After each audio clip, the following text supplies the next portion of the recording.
Chapter 547. The Heaven Gorge was a huge gorge that stretched for thousands of miles. White clouds lingered in the depths of the gorge. Although it was winter, it was full of spring. Hundreds of flowers bloomed, creating a beautiful scene.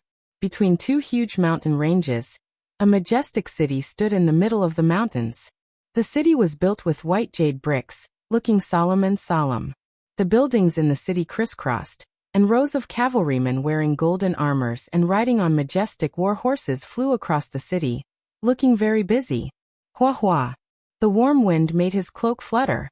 Among the magnificent pavilions, Qianfeng was wearing a marshal's military uniform with a helmet under his armpit, respectfully stepping into the palace step by step.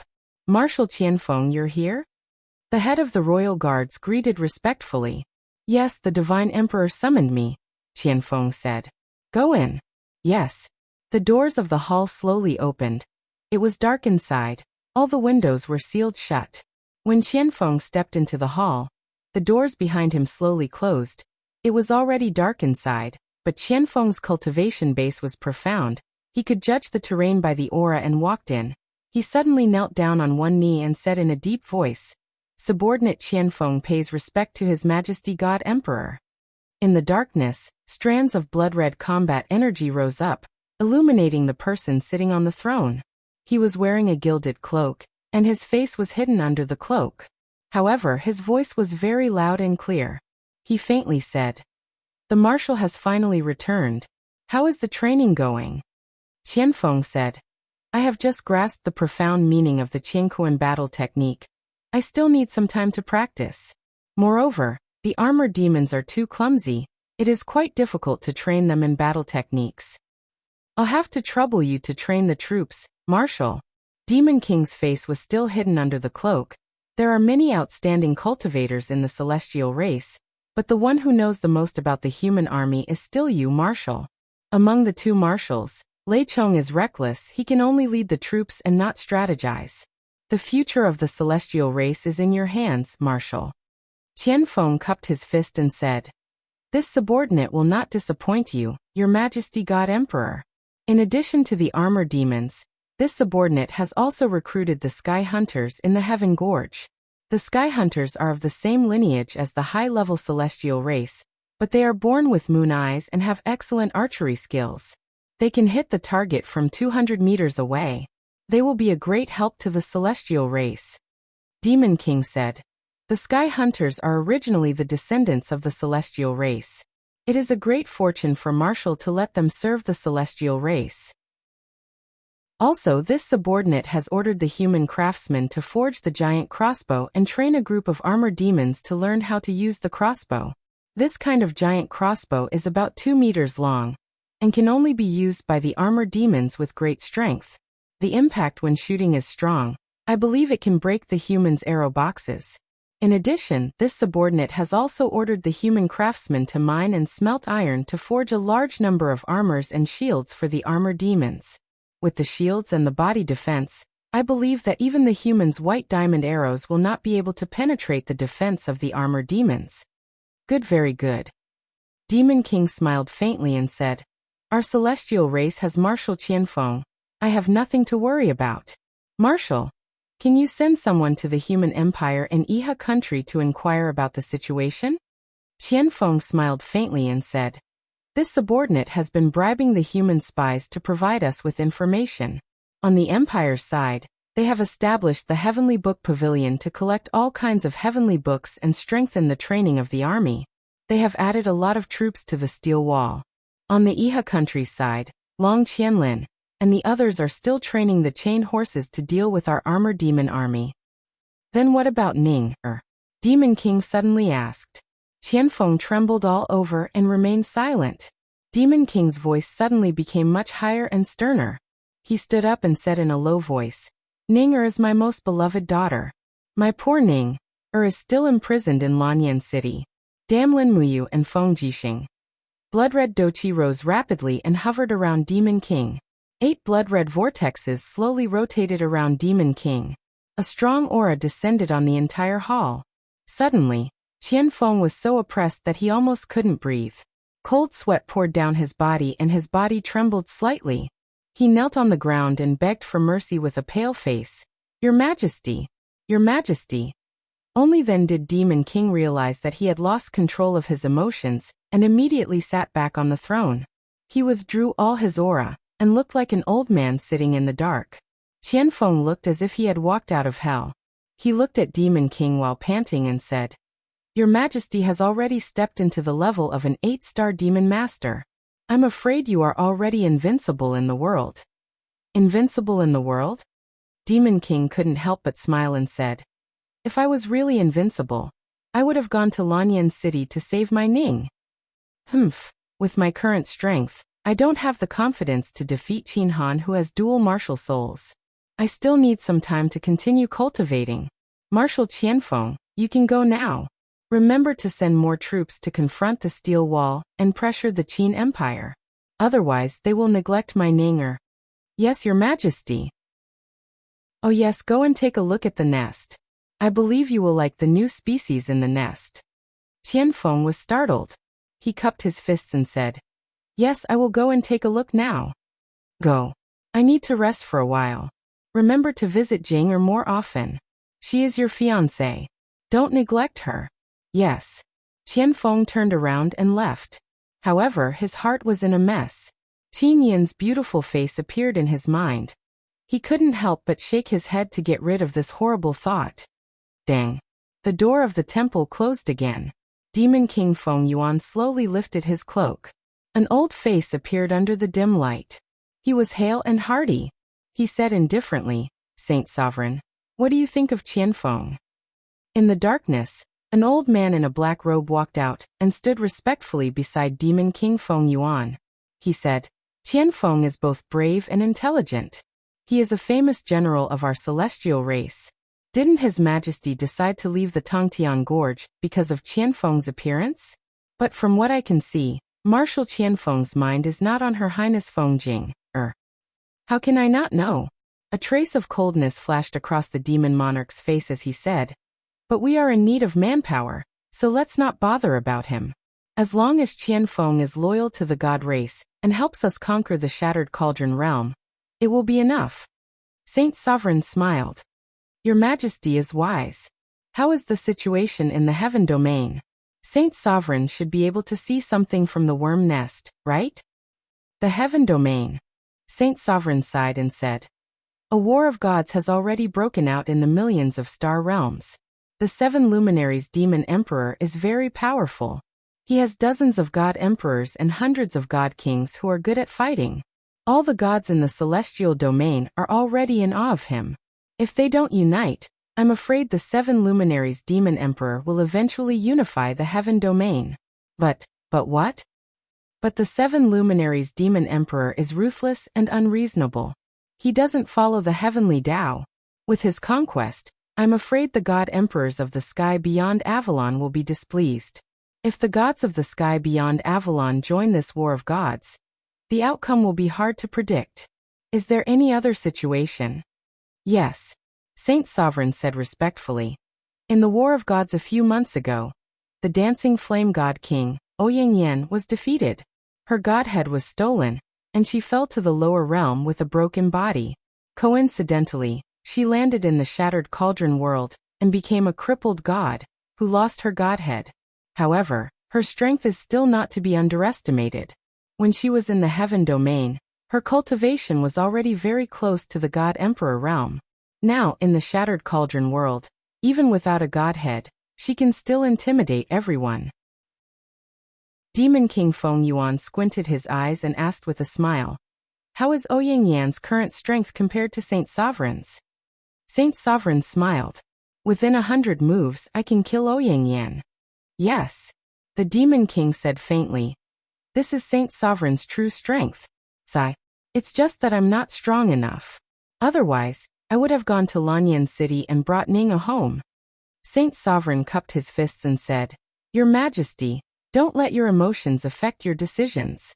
His Highness Ning is eating and drinking well in Lanyan City. Lin Muyu and Feng Jixing aren't vicious people, so they will naturally treat His Highness well. However, if your Majesty goes to Lanyan City, even if you can kill Qin Han, The battle between gods will definitely cause ripples in the heavenly lake. Once the 7 luminaries demon emperor sees the ripples in the heavenly lake, I'm afraid he won't let it go. After all, he treats Lin Muyu like his own younger brother. I understand. Thank you, Saint Sovereign. However, once the time is ripe, I will definitely send my army to Lanyan City and demand that Qin Yin hand over the throne and the world. Yes, my emperor is wise. Amidst the clattering of horse hooves, Qianfeng led a group of guards out of Fairy's capital and into the forest on the side. In the distance, a huge cave appeared at the end of the road. A group of armored demons was panting heavily as they walked out of the cave. There was even some mucus on their bodies, like the mucus of chicks that had just come out of their eggshells. Greetings, Marshal. The group of demon soldiers guarding the hive all cupped their fists and knelt down. Rise. Qianfeng said faintly. His Majesty the God Emperor asked me to see the new species in the hive. Let's go, take me there. Yes. The group led Qianfeng into the hive. Instantly, they were hit by a very pungent smell.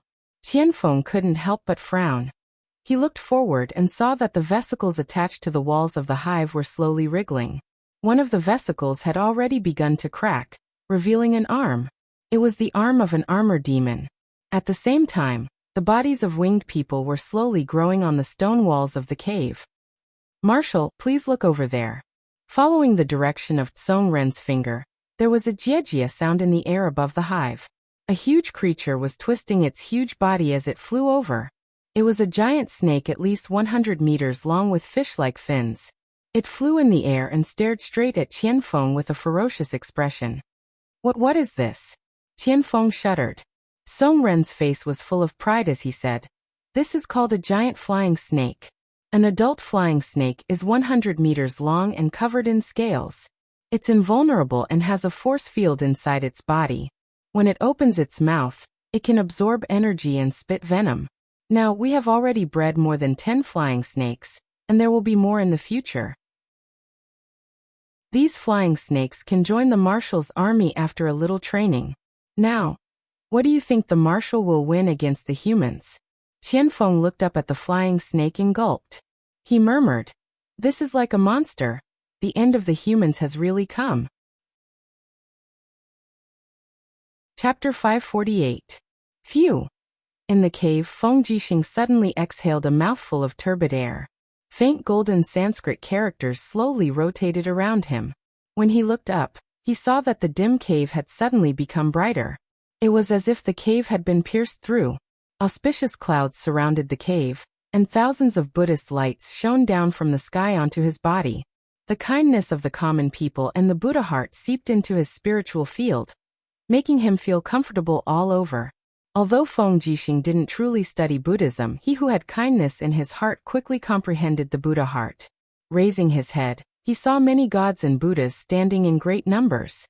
The Buddhas looked at him with benevolence, as though they were welcoming a new Buddha heart disciple. Ah! Feng Jixing's body trembled, perhaps out of excitement, or perhaps out of inexplicable nervousness.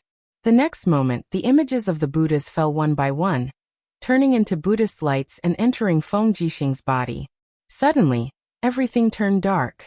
The illusion disappeared, and he returned to the darkness in the cave of Eagle Nest Mountain.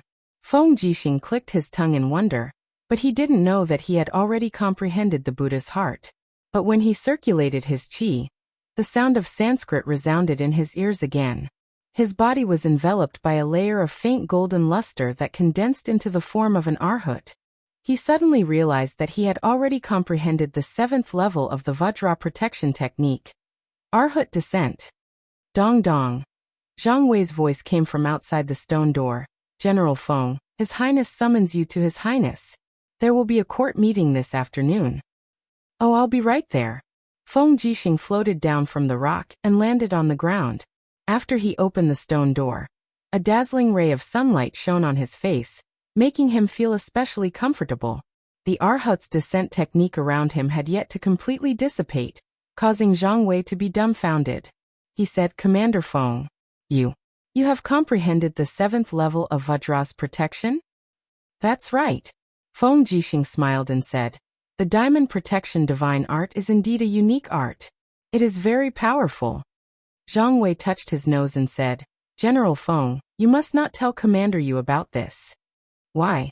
An Arhat has descended. This means that General Feng has already entered Buddhism. In other words, he has become a monk. Commander Yu will laugh at you for not being able to find a wife. How dare he? Feng Jixing clenched his fists, and his eyes were filled with righteous indignation. You, this stinking brat, has won the most beautiful women in Lanyan City, Her Highness Yin, Princess Shi, and Chu Yao, the three great beauties. He definitely won't mercilessly laugh at me for not being able to find a wife. Zhang Wei laughed heartily. General Feng, don't be so agitated. A few days ago, one of the Fire Sparrow Division's hall masters, Lei Wantong, came to the Imperial Army camp, saying that he wanted to arrange a marriage for you. His second daughter, Lei Xiaodai, is already 16 years old and can be married off.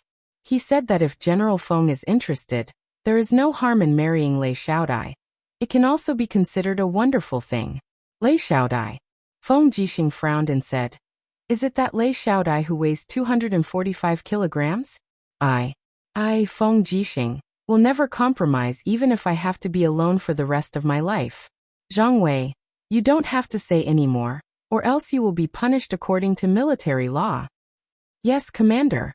Let's go eat something before entering the hall. Sir, I'm afraid we won't be able to make it in time. There is only an hour left before the court assembly, and it will take about an hour to go from Eagle Nest Mountain to Zetian Hall. Why don't you bear with it for a while, and eat your fill after the court assembly? But I haven't eaten for 3 days. Oh, sir, you are a Holy King level expert after all. It won't be a big deal if you starve for a while. Let's go quickly. If His Highness blames us for being late for the court assembly, we won't be able to bear the consequences. Commander Yu has gone to the Dragon Forest to carry out official duties. If you don't attend the court assembly, His Highness will be alone and helpless. All right then, Feng Jixing rubbed his stomach, and his stomach responded with a goo-goo sound. Only when he had recovered from his cultivation did he feel the surging feeling of hunger. He could only groan inwardly bitterly as he mounted his horse and led dozens of Imperial Army soldiers from Eagle Nest Mountain to Lanyan City. In the afternoon, Zetian Hall was surrounded by groups of soldiers. The number of Imperial Guards had already been restored to 200 people. Qin Yan, as the commander, was currently standing at the side of the Great Hall with an iron spear in his hand. His gaze was calm as he looked at the ministers of the Empire entering the hall. On the side, the commanders of the Dragon Guard and Tiger Guard were all outstanding cultivators selected from the Holy Temple.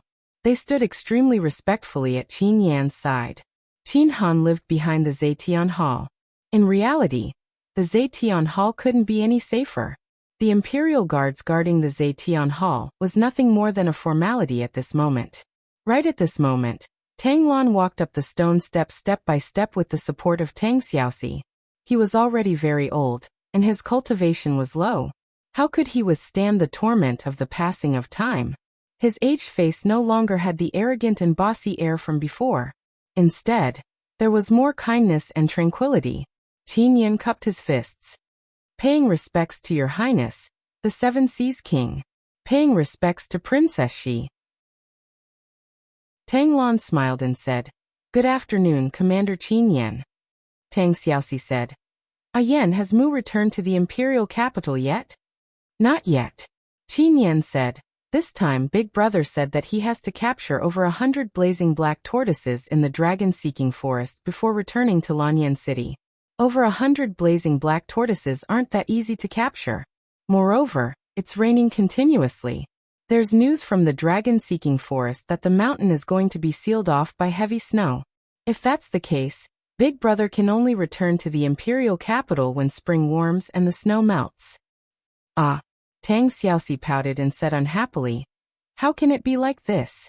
Qin Yan smiled and said, This is something that can't be helped. Princess Shi, please wait patiently. Big Brother will return sooner or later. Amen. We're entering the hall. All right. After a few more minutes, Feng Jixing, Zhang Wei, Luo Yu Xiaosang, and the other generals walked over together. Qin Yan still cupped his fists and said, General Feng, you're here. Yan, Your complexion is getting better and better. Your breathing is steady. Looks like your cultivation has improved again. You should be stepping into the holy region soon, right? Feng Jixing asked with a smile. Amen, it's just a matter of a few days. I should be able to step into the holy region, Qin Yan said with a face full of confidence. Feng Jixing sighed with emotion. Back then, the 4 heroes of Lan Yan were already bestowed by His Majesty as the young generation with the highest cultivation in the empire. Looking at it now, a Yan has entered the holy region at the age of 21. Even younger than that brat Yu. Truly, the new generation surpasses the old. Qin Yan smiled slightly and said, What are you saying, General Feng? We're all serving the empire. Moreover, the path of cultivation is endless. Who knows? I might be stuck at a certain realm for tens of years one day. On the other hand, General Feng's beer is full. You should have achieved some success in your cultivation, right? Not bad, just hanging around. Feng Jixing patted his shoulder and said with a smile, Then we're going in. Rumble. Right at this moment, his stomach protested again. Qin Yan was stunned. What's this sound? Feng Jixing had an awkward expression. Haha, I came in a hurry and didn't have lunch. Hopefully the afternoon court meeting can start a little faster. Haha, go on. If General Feng doesn't mind, I'll get the palace maids to prepare some hearts and send them over to you. No, you can't be special. As he spoke, Feng Jixing brought the 3 deputy commanders and stepped into the main hall. At this moment, almost everyone had arrived. Instead, Su Muyun arrived a little later with the help of Su Yu. Furthermore, there was a young man with an extraordinary appearance following behind him. He was wearing a green soft armor, and was holding onto a metal spear that looked like it was made by nature. Qin Yan immediately extended his hand to stop him and said, Your Highness, this is? My godson Luo Exine. I see. Young Master Luo Exine doesn't have a noble title yet. Please wait outside the main hall. All right. Su Muyun nodded, turned around, and said to Luo Exine in a gentle voice, Exiner, wait here for a while. In a while, I will recommend you to Her Highness. At that time, just listen to the announcement and enter the main hall. Yes, father. Luo Exine stayed outside the main hall unwillingly, and looked straight at Qin Yan with a provocative expression.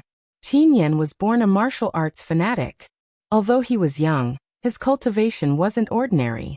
Naturally, he also looked at Luo Exine coldly. However, Luo Exine didn't circulate his force, so Qin Yan couldn't see that this kid in front of him had the strength of a holy king. In the main hall, a group of officials stood in great numbers. Qin Yan was wearing an exquisite pale gold long dress. Her long hair was coiled up and strung together with a beast bone hairpin. This was bought by Lin Muyu when she and Lin Muyu were training in the White Leaves Forest. Although this beast bone hairpin was only worth 2 copper coins, to Qin Yan, it was especially meaningful. It was even more precious than those priceless jade hairpins on the Empress's dressing table. She walked gracefully to the front of the throne, dragging a graceful and luxurious golden robe behind her. Under the radiance of the radiance, the officials didn't dare to raise their heads to look at her. After Qin Yan sat down, the chief female official, Shangguan Jingyue, held a file and said, This month's revenue and expenditure are as follows. North Ridge Province, K County. The treasury has a revenue of 759,000 gold, an expenditure of 346,000 gold, a net income of 413,000 gold. North Ridge Province, Zhoushe County. The treasury has a revenue of 814,000 gold. All the officials listened attentively. After Shangguan Jingyue finished reporting the lengthy financial revenue, Qin Yan smiled and said, Sirs, please report if there's anything. If there's nothing, the court is dismissed. Heavenly Book Pavilion Administrator Ji Lin immediately stepped out and cupped his fists and said, Your Highness, Heavenly Book Pavilion is full of outstanding talents. The second young master of the Lu residence, young Master Lu Feng, wrote a book on the laws of thunder and lightning last night. I believe that in the near future, this child will definitely be able to write a heavenly book and enter the ranks of scholars. Good. Qin Yan smiled and said, Heavenly Book Pavilion indeed lives up to expectations. We still have to continue to work hard. Many thanks for your praise, Your Highness. Ji Lin stepped back and joined the ranks. His heart was filled with joy as he gained a sense of existence. At this time, Su Muyin stepped out of the ranks and cupped his fists, saying, "Your Highness, this old man would like to recommend a peerless general to your Highness." "Oh, a peerless general?" Qin Yin couldn't help but smile sweetly. "Grandfather, who is this peerless general you speak of?" Su Muyin said, "It's this old man's godson Luo Xian, who has been cultivating in the cloud refining mountain range for dozens of years. Now with his tyrannical cultivation, he is willing to serve the empire. He can take on great responsibilities." Chapter 549. "In that case, summon him for an audience," Qin Yin said cheerfully. "Thank you, Your Highness." Su Muyin turned around and said to a few attendants, "Someone, summon Luo Xian into the hall." The attendants passed on the message. Very quickly, Luo Xian, who was standing outside the hall, entered the hall accompanied by Qin Yin.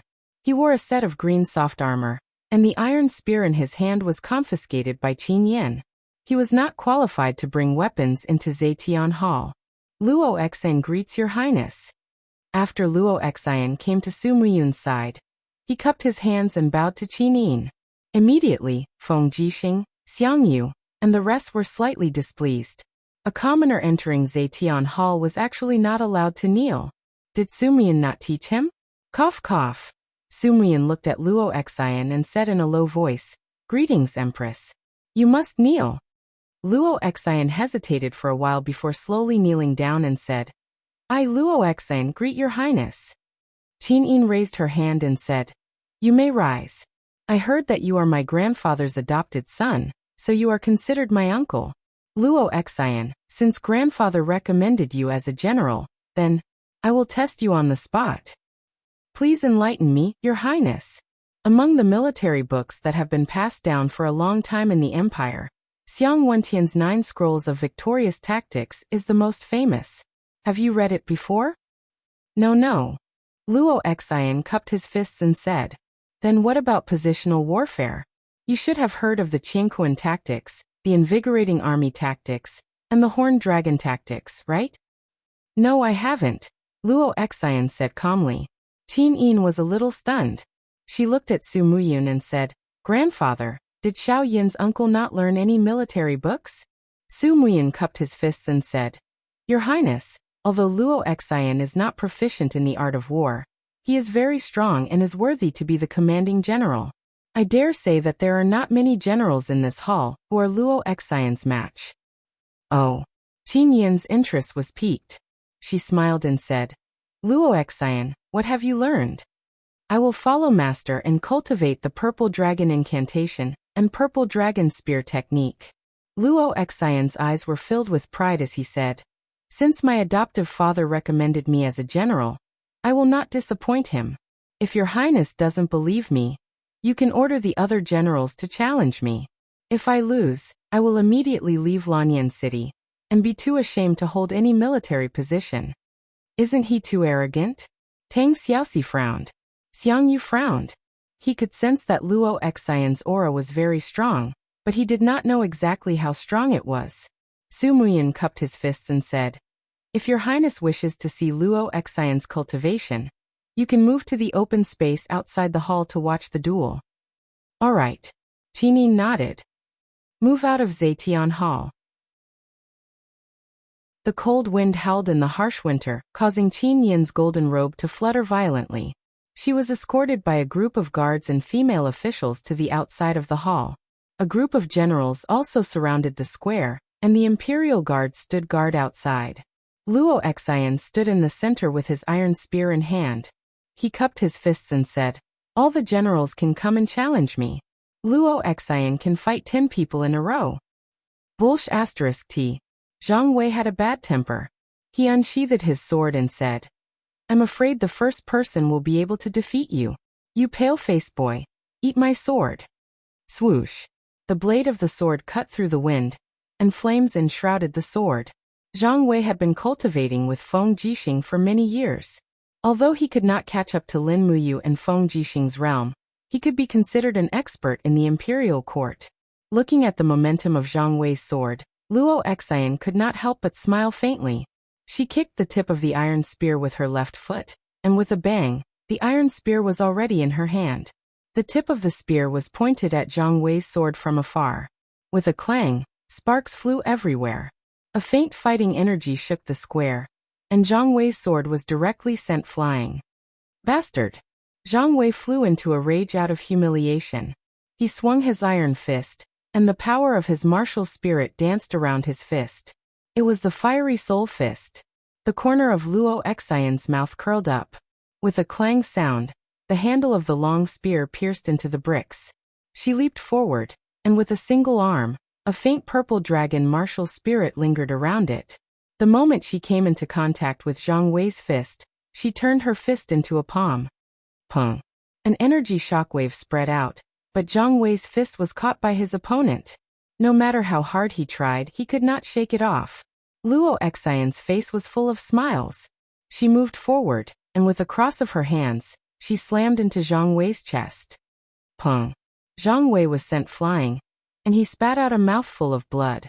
At the moment of impact, Luo Xian's arms were covered with a fiery red king's dough flame. The impact was enough to injure Zhang Wei. Smelly brat! Zhang Wei flipped over, and the blood on the corner of his mouth was about to drip onto the ground. But at this time, Feng Jixing said in a low voice, "Old Zhang, get back here. You've already lost." Zhang Wei's body trembled as he stood in place. His face was ashen. Feng Jixing said, "Don't say any more. His strength is far above yours. Get back here." "Yes, Commander."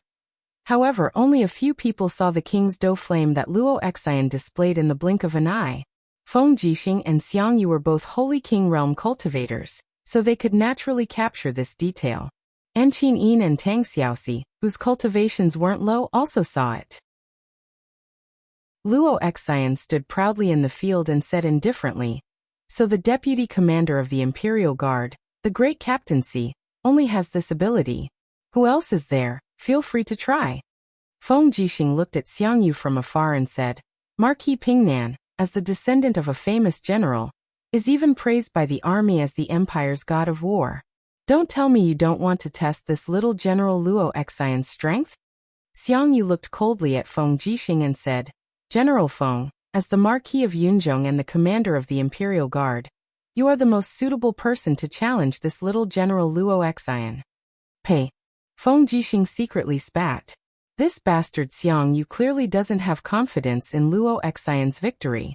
That's why he's declining here. Zheng Yifan squinted his eyes and asked, "Little General Luo Xian, I wonder if your martial soul, is it the legendary founding General Luo Tonghai's martial soul, the first-grade purple dragon?" Luo Xian cupped his fists. "Yes, this lord has a good eye." Zheng Yifan couldn't help but stroke his beard and laugh. Luo Tonghai's martial soul is the exclusive martial soul of the Luo family's bloodline. This little General Luo Xian must be Luo Tonghai's descendant. How rare. Luo Xian said, "I don't want to rely on my ancestors' reputation to obtain any title. I only want to rely on this spear in my hand to gain some fame." Good, good, good. Zheng Yifan praised. Among the group of generals, the few generals from the Longdan army camp all had indignant expressions on their faces. Situ Shue's beautiful face was cold. She pressed her hand on the hilt of her sword and said, "This fellow is so arrogant because Commander Yu isn't in Lanyan City. If Commander Yu is here, I'd like to see how he can resist Commander Yu's stellar sword." "Humph, I'm afraid that spear won't be enough." Feng Shi said in a low voice, "Don't tell me we're just going to let him laugh at our empire for having no one capable." Dang. Situ Sen's sword was already unsheathed. He leapt forward and said, "Since everyone has declined, I, Situ Sen, will test this little General Luo Xian's ability. Come." Good. Luo Xian could see that Situ Sen had the power of a heavenly emperor. He could be considered a good opponent. She was excited and rushed forward with her spear. She swung the spearhead, and with the power of her battle aura, she aimed straight at Situ Sen's chest. Good. The opponent's aura was too strong, and it forced Situ Sen to take several steps back. He stomped on the ground with his left foot, and rotated to release the force. He activated the revolving heart technique, and swung his sword to form a whirlwind of energy, causing Luo Xian's spearhead to miss its target. He lifted his battle boot and kicked the spear. Pung. Luo Xian hurriedly parried and took 2 steps back. Her face was full of surprise. What an exquisite martial art. There's more. The Wind World. Situ-sun held his sword with both hands and leapt up. His body was in mid-air, and the blade pointed to the sky. Suddenly, the sky and earth darkened. Countless star power was concentrated in the sword. Situ-sun slashed down with great force. Initial star aura. Oh my god! Feng Jixing was stunned. Isn't this you use star aura technique? Luo Xian was also stunned. This time he did not hold back. The king's battle aura surged around his body, and his spear struck straight at Situ-sun's sword. Dang! Sparks flew everywhere. Under the strong impact of the king's battle aura, Situ-sun immediately spat out a mouthful of blood and flew backward. Luo Xian's strength stopped. A small amount of star power surged into his arms, and his battle aura was almost unable to circulate. His face was slightly pale, and he was secretly amazed. This mysterious star power was indeed extraordinary. Sha. His boots slid far away. Situ-sun was in a sorry state. He stabbed his sword into the bricks on the ground to stop his retreat. He couldn't help but say with a pale face, "King's battle aura? This King." At this moment a clear voice came. "General Situ, this person is a Holy King Realm warrior. You step back. Let the Holy King Realm warriors deal with him." Situ-sun looked up and saw Feng Jixing's battle robe fluttering in the wind. The wind cutter in his hand had already been unsheathed, and Situ-sun was standing in the cold wind with his back facing him. At this moment, Situ-sun was actually a little touched. Feng Jixing's figure had never been so great as at this moment. Goo goo, what the hell was this sound?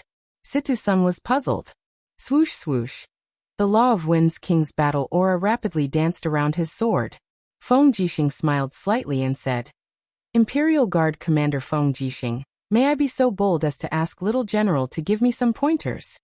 This was a truly tyrannical opponent. Luo Xian couldn't help but become serious.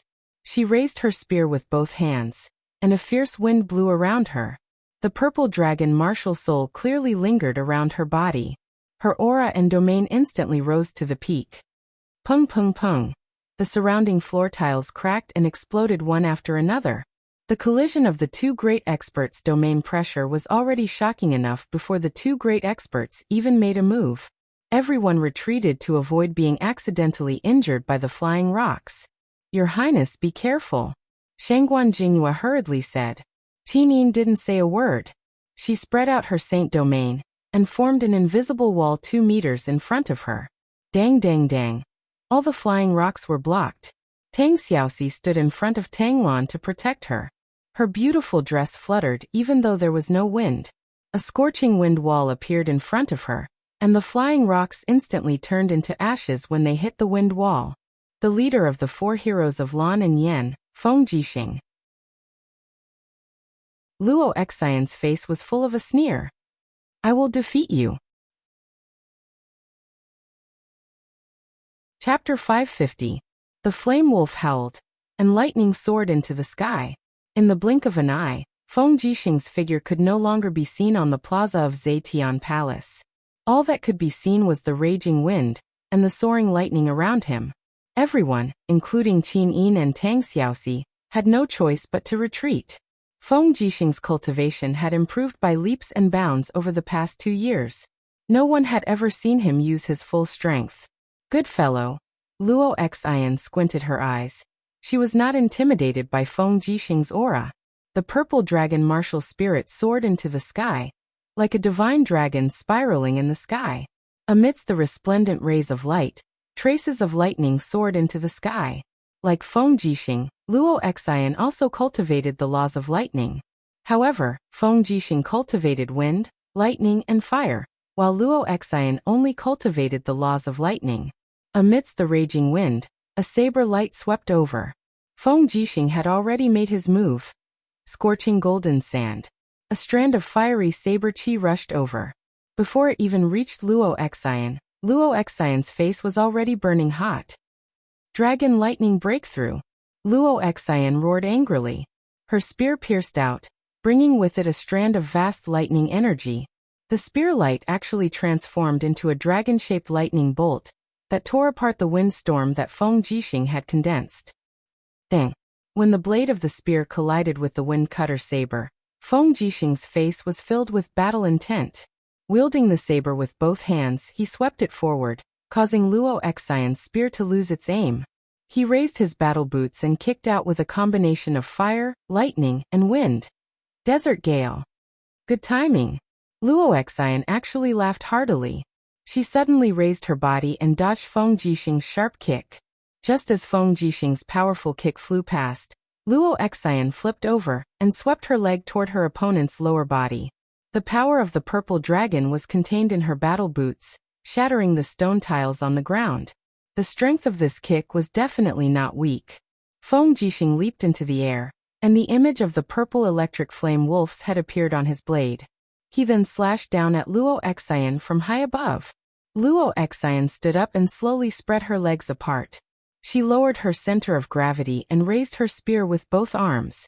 This move had to be parried. Feng Jixing's attack was too fierce. Pung! The swords and spears created a shockwave that blew away the snow that had yet to be swept away. It also made a group of ministers retreat one after another. Each and every one of them could barely open their eyes. A scorching hot power revolved around the spear's body. Luo Xian endured the burning pain and struggled to thrust the spear into the sky.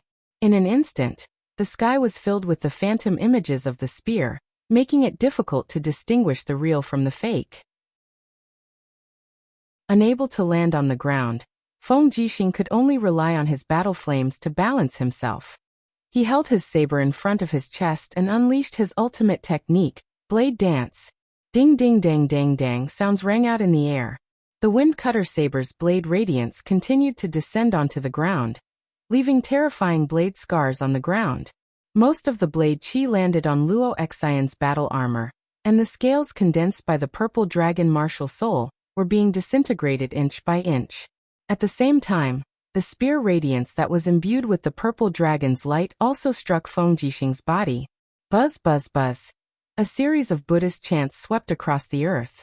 The protective aura around Feng Jixing was extremely dense, and Luo Xian's determined spear projections were unable to penetrate even an inch into it. What kind of aura is this?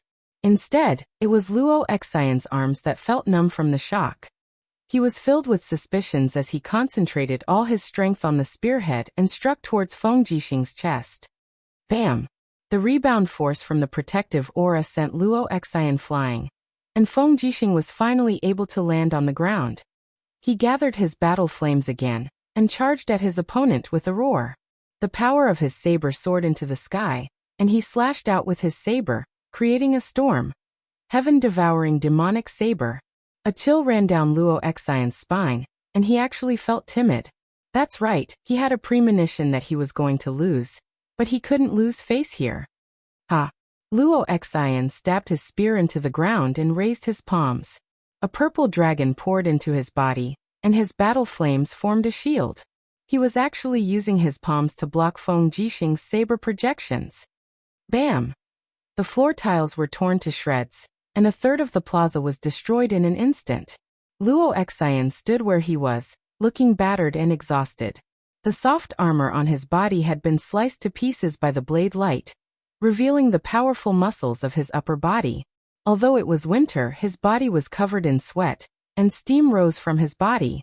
There was even a hint of excitement on his face. It seemed like Feng Jixing's heaven-devouring demonic saber wasn't that strong. Come on, Feng Jixing.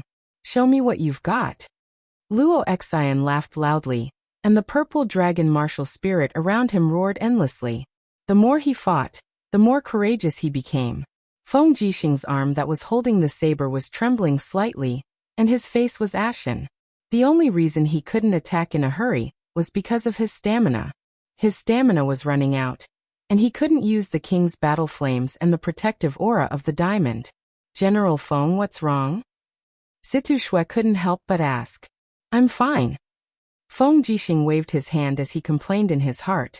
If I'm full, I'll beat the crap out of you. But I'm so hungry. There was no other way.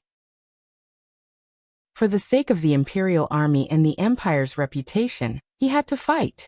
With a wave of his saber, Feng Jixing pounced forward again, and a storm surged into the sky as he clashed with Luo Exine. In the end, the two of them fought back and forth. After exchanging over 100 moves, they were still evenly matched. However, those with slightly higher cultivations could feel that Feng Jixing's domain aura was gradually decreasing. On the contrary, Luo Exine's aura was getting stronger and stronger, showing signs of surpassing Feng Jixing's. Dang, when the saber and spear collided, Feng Jixing's arm went numb, and he couldn't muster any strength. The wind cutter saber would have flown out of his hand. Damn it! Feng Jixing cursed as he retreated dozens of meters, and he used the saber as a support to stabilize himself. He raised his palm towards Luo Exine and shouted, "Stop! I'm done! I'm done!" Lightning danced around Luo Exine, and she said with a smile, "The winner hasn't been decided yet. Why is General Feng stopping?" Feng Jixing's face was pale and he said, "Wait until I'm full." So General Feng admitted defeat? I didn't admit defeat. Feng Jixing shouted in a low voice. Su Muyin gently stroked his beard and said with a smile, "Since General Feng didn't admit defeat, then let's fight again, until a winner is decided." You. Feng Jixing was infuriated. At this moment, Qinin stepped onto the pockmarked battlefield and said, "Forget it. Since Commander Feng has lost, so be it. It's just a loss for today." She could also see that Feng Jixing was not in his best condition. If it was Feng Jixing in the past, it would be hard to predict the outcome. Even if he couldn't beat Luo Exine, he would definitely not lose. Qin knew Feng Jixing's strength too well. "So I won?" Luo Exine couldn't help laughing. "Father, did you see that? I defeated the head of the 4 heroes of Lanyan, Feng Jixing. Ha ha. The 4 heroes of Lanyan are not as powerful as I thought." Qin was very angry when she heard that. "What did you say?" Qin Yan was already carrying his iron spear and preparing to go into battle. Right at this time, a fiery red figure suddenly flew over, sticking close to the ground. Before Luo Exine could react, he was already looking at him at close range. It was Tang Xiaoxi. She had already entered the 9-tailed transformation state. 9 flame tails danced in the air behind her, and the raging flames rose sharply. She raised her right hand backward, and a golden mark flowed in her palm. She said with a slight smile, "Do you dare to take one of my moves?" You. Luo Exine was startled by this beautiful demon fox girl in front of him. But seeing that the flames lingering around her body were actually also King's battle flames, he was even more shocked for a moment. He hurriedly raised both palms, forming a round shield, assuming a defensive posture, and said in a low voice, "Do you think I'm scared of you?" 10th level, Cosmic Seal. Tang Xiaoxi smiled sweetly. Pum. The cosmic seal's radiance rose sharply, and the piercingly cold energy instantly broke through Luo Exine's protective aura. His body was blasted away from his original spot like a falling leaf, rolling into a pile of rubble. If it wasn't for Tang Xiaoxi temporarily restraining more than 70% of her power, Luo Exine would probably have died under this attack. "Princess Shi." Su Muyun turned pale with fright. Tang Xiaoxi slowly returned to her human form, waved her hand to disperse the power of the fire god seal, and said with a smile, "You can't even take one of my moves. What qualifications do you have to mock the wind, rain, thunder, and lightning?" Luo Exine slowly crawled up from the mess, and his face was pale. I only lost to you because I exhausted a lot of energy. When I recover my strength, I will naturally challenge you again." However, Qin raised her eyebrows. "Insolence. Xiaoxi is the Empire's princess. Luo Exine, you don't have any title yet. If you say such insolent words again, don't blame me for not giving grandfather face." Su Muyin also frowned and said, "Luo Exine, come to foster father's side. Don't speak nonsense anymore." "Yes." Luo Exine walked over with his spear in a sorry state. Although defeating Feng Jixing was enough to make him famous, Tang Xiaoxi took the opportunity to defeat him. The reputation that he had painstakingly won was inevitably going to be greatly reduced. Su Muyin cupped his fists and said, Your Highness, Luo Xian has been cultivating in the mountains for decades and has not experienced the world. I hope that Your Highness can forgive him for his disrespect. However, it is true that Luo Xian possesses peerless martial arts and is loyal to the empire. Therefore, I hope that Your Highness can put him in an important position. Yes, I know. Grandfather, what kind of title do you hope to give to Luo Xian? Su Muyin said, I think.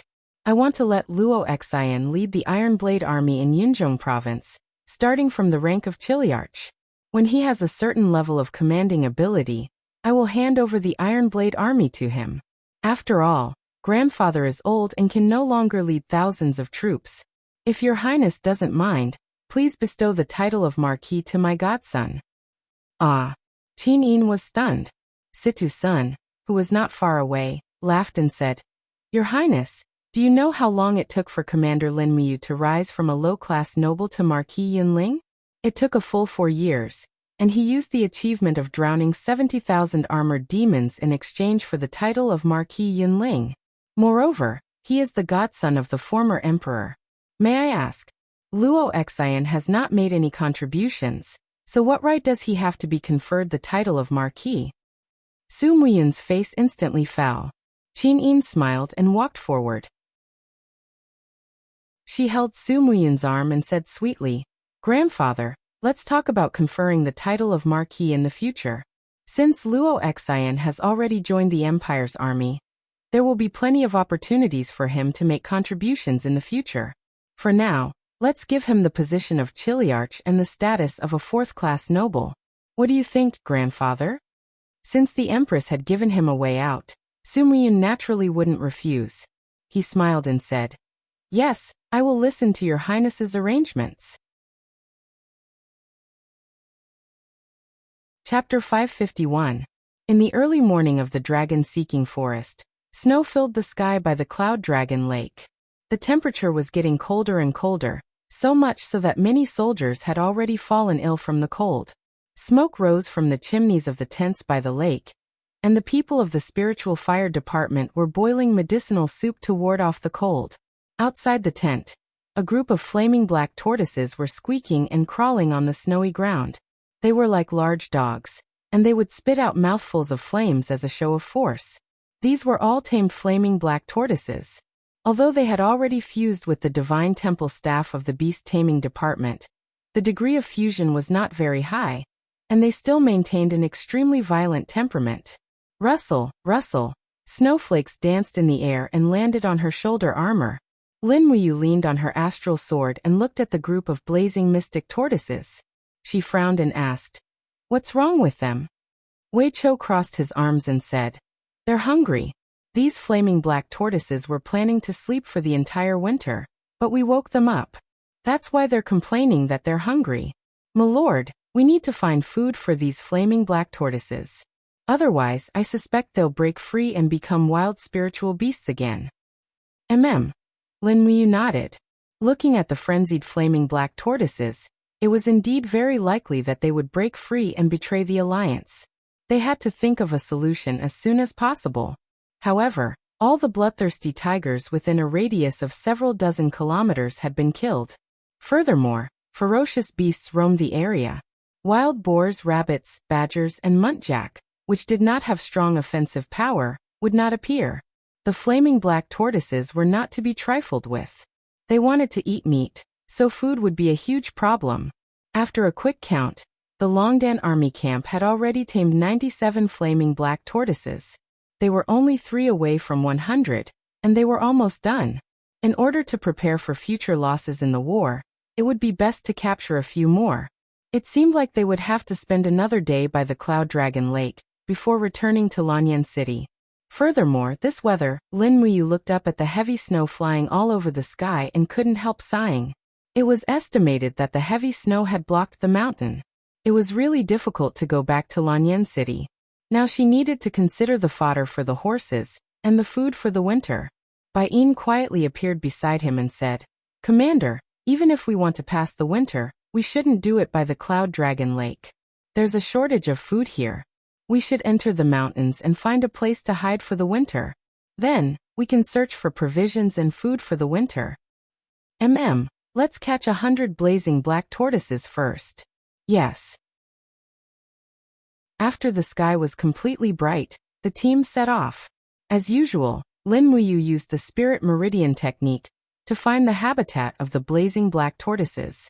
She dug out the hibernating blazing black tortoises and tamed them.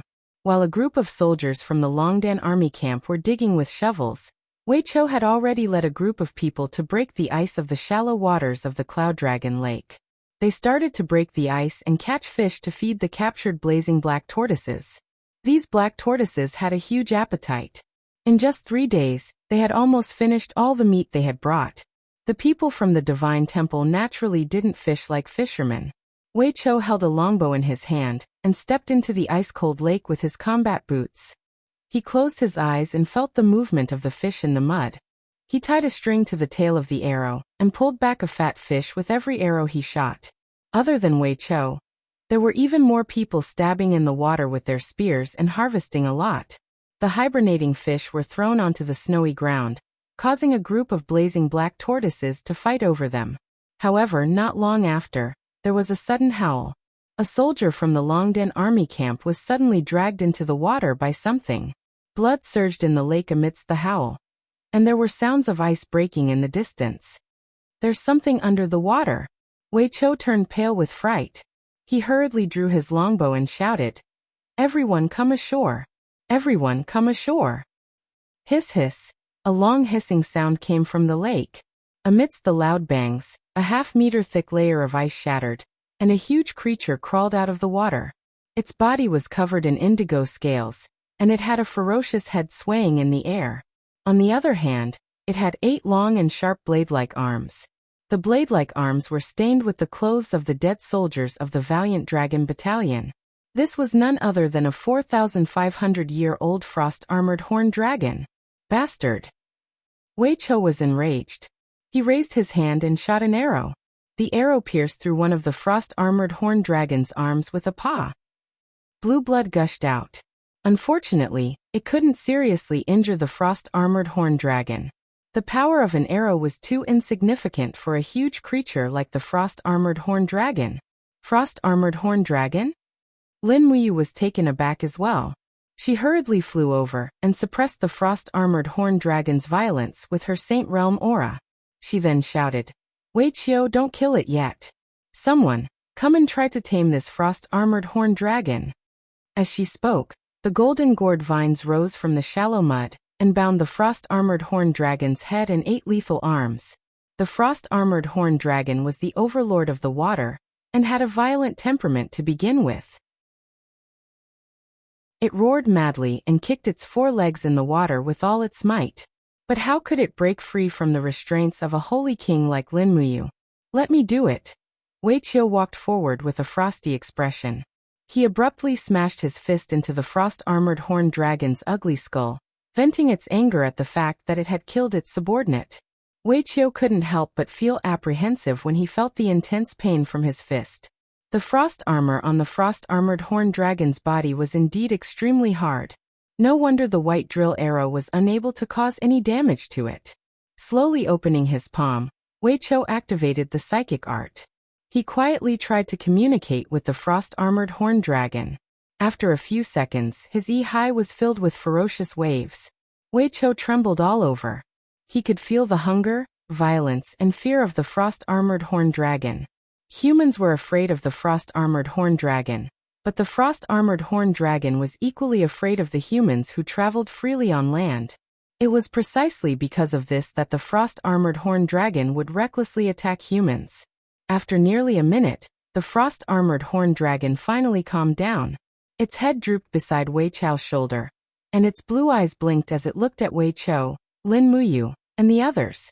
The psychic art was a success. The frost-armored horned dragon and Wei Chou were now telepathically connected. In its eyes, Lin Muyu and the others were no longer a threat. "That's enough, my lord," Wei Chou said after taking a deep breath.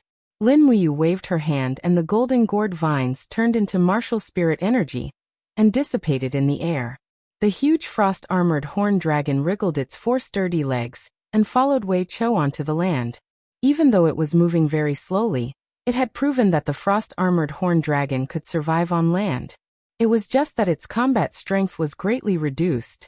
This was the first time anyone had seen a complete frost-armored horned dragon. It had a long tail behind its body that was covered with caudal fins. These caudal fins helped it swim quickly in the water. Its abdomen and mouth were all joined together, like a huge disc. 9 limbs were erected on top of the disc. One was its neck and head, while the other 8 were blades that were as hard and sharp as steel.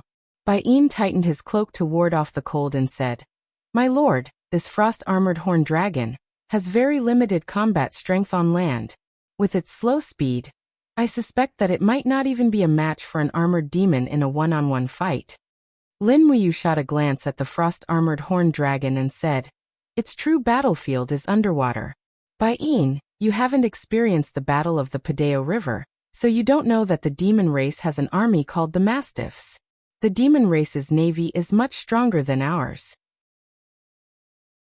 If we can tame a navy made up of frost-armored horned dragons, then we won't have to fear the Mastiffs anymore."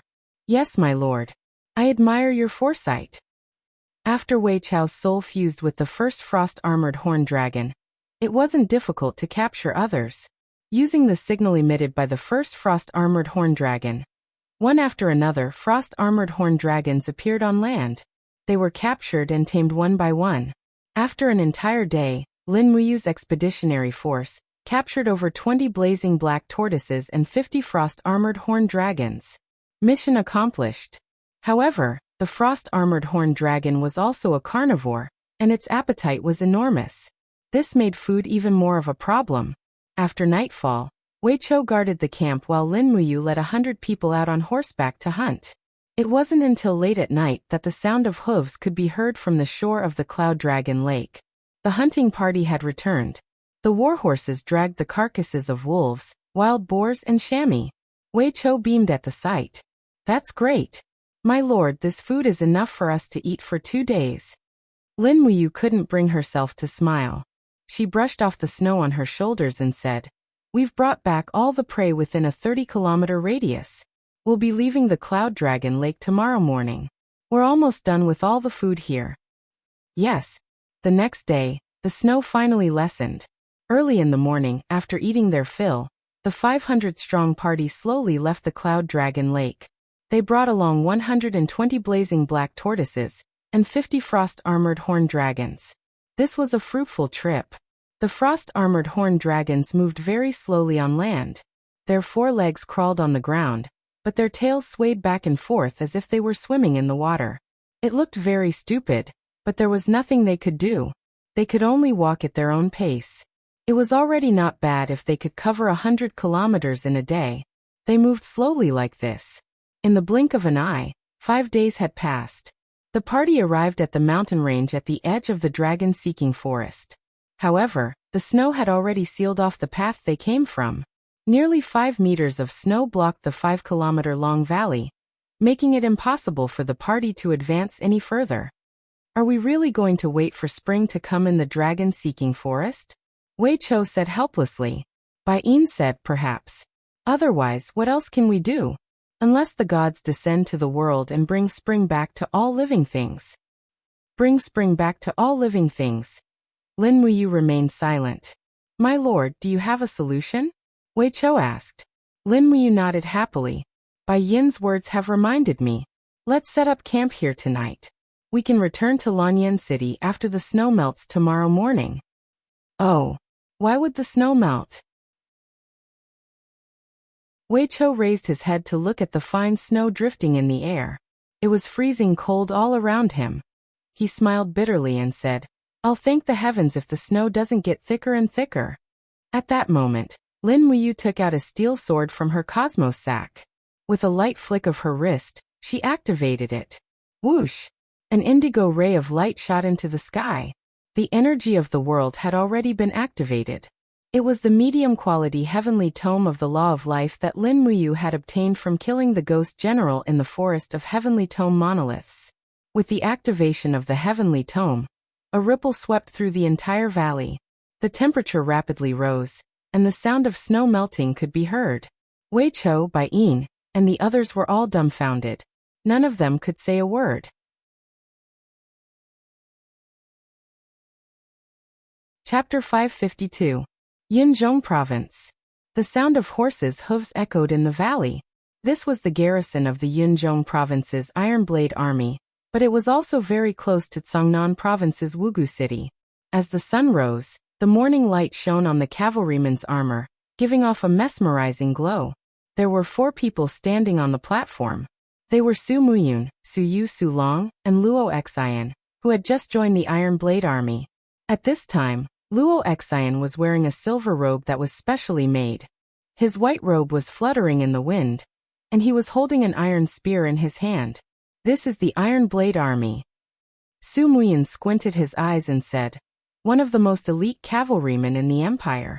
The Iron Blade Army still maintains a formation of 50,000 cavalrymen and 70,000 infantrymen.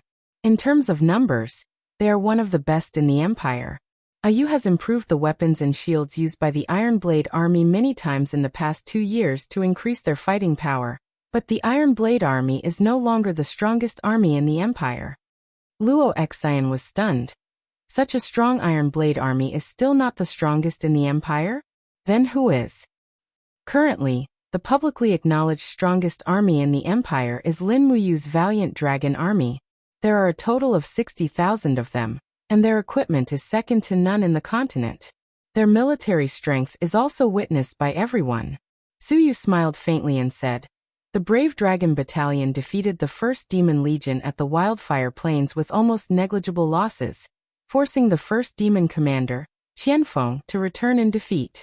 It is precisely because of this that the Brave Dragon Battalion is the legion that the Empress trusts the most. Luo Xian's eyes were full of fighting spirit. Father, don't worry. I will definitely follow Sister Su Yu and Uncle Long to learn the art of war. I will make the Iron Blade Army the strongest army in the world, surpassing the Longdan army camp. Good. Su Muyin nodded and smiled. This is what I wanted to hear. Now, I will give you your first order. Luo Xian immediately cupped his hands. Father, please give me your order. I will give you 5,000 cavalrymen. You must take back a black gold mine from a group of bandits before sunset. Mountain Obsidian Gold Mine. Luo Xian was stunned. I have seen the map. Qishan belongs to the territory of Cangnan Province. It is under the jurisdiction of the governor of Wugu City, Su Jiantao, and Su Jiantao is Lin Muyu's man. That's right, Su Muyin said. There are very few profound gold mines within the empire's borders, and most of them are mined privately. Mount Qi is located at the border between Cangnan Province and Yunzhong Province, and its sovereignty has always been unclear. Furthermore, Su Jiantao has too few troops under his command, so he sent a group of less than 2,000 mercenaries to mine at Mount Qi. Since that's the case, we'll just treat this group of mercenaries as bandits and eliminate them, and take the Mount Qi's profound gold mine for ourselves. Yes, I understand. The sun had completely risen above the horizon and shone on Su Muyun and Su Yu's faces. Su Yu was slightly displeased after hearing Su Muyun's words. She waited until Luo Xian rode away before saying, Father, you is Xiao Yin's man. Us making such a big fuss is no different from provoking him. Provoking? Su Muyun looked at his daughter indifferently and said, how many people from the Su family are still being used by His Highness in the Zetian Palace? If we don't consolidate our strength, I'm afraid that Tang Lan will be able to quietly destroy our Yunzhong province without a trace before Xiao Yin makes a move. The profound gold mine is extremely important to any power. In the future, whoever controls the heavenly book will have great power. Su Yu wanted to say something but stopped herself. Helplessness was written all over her charming face.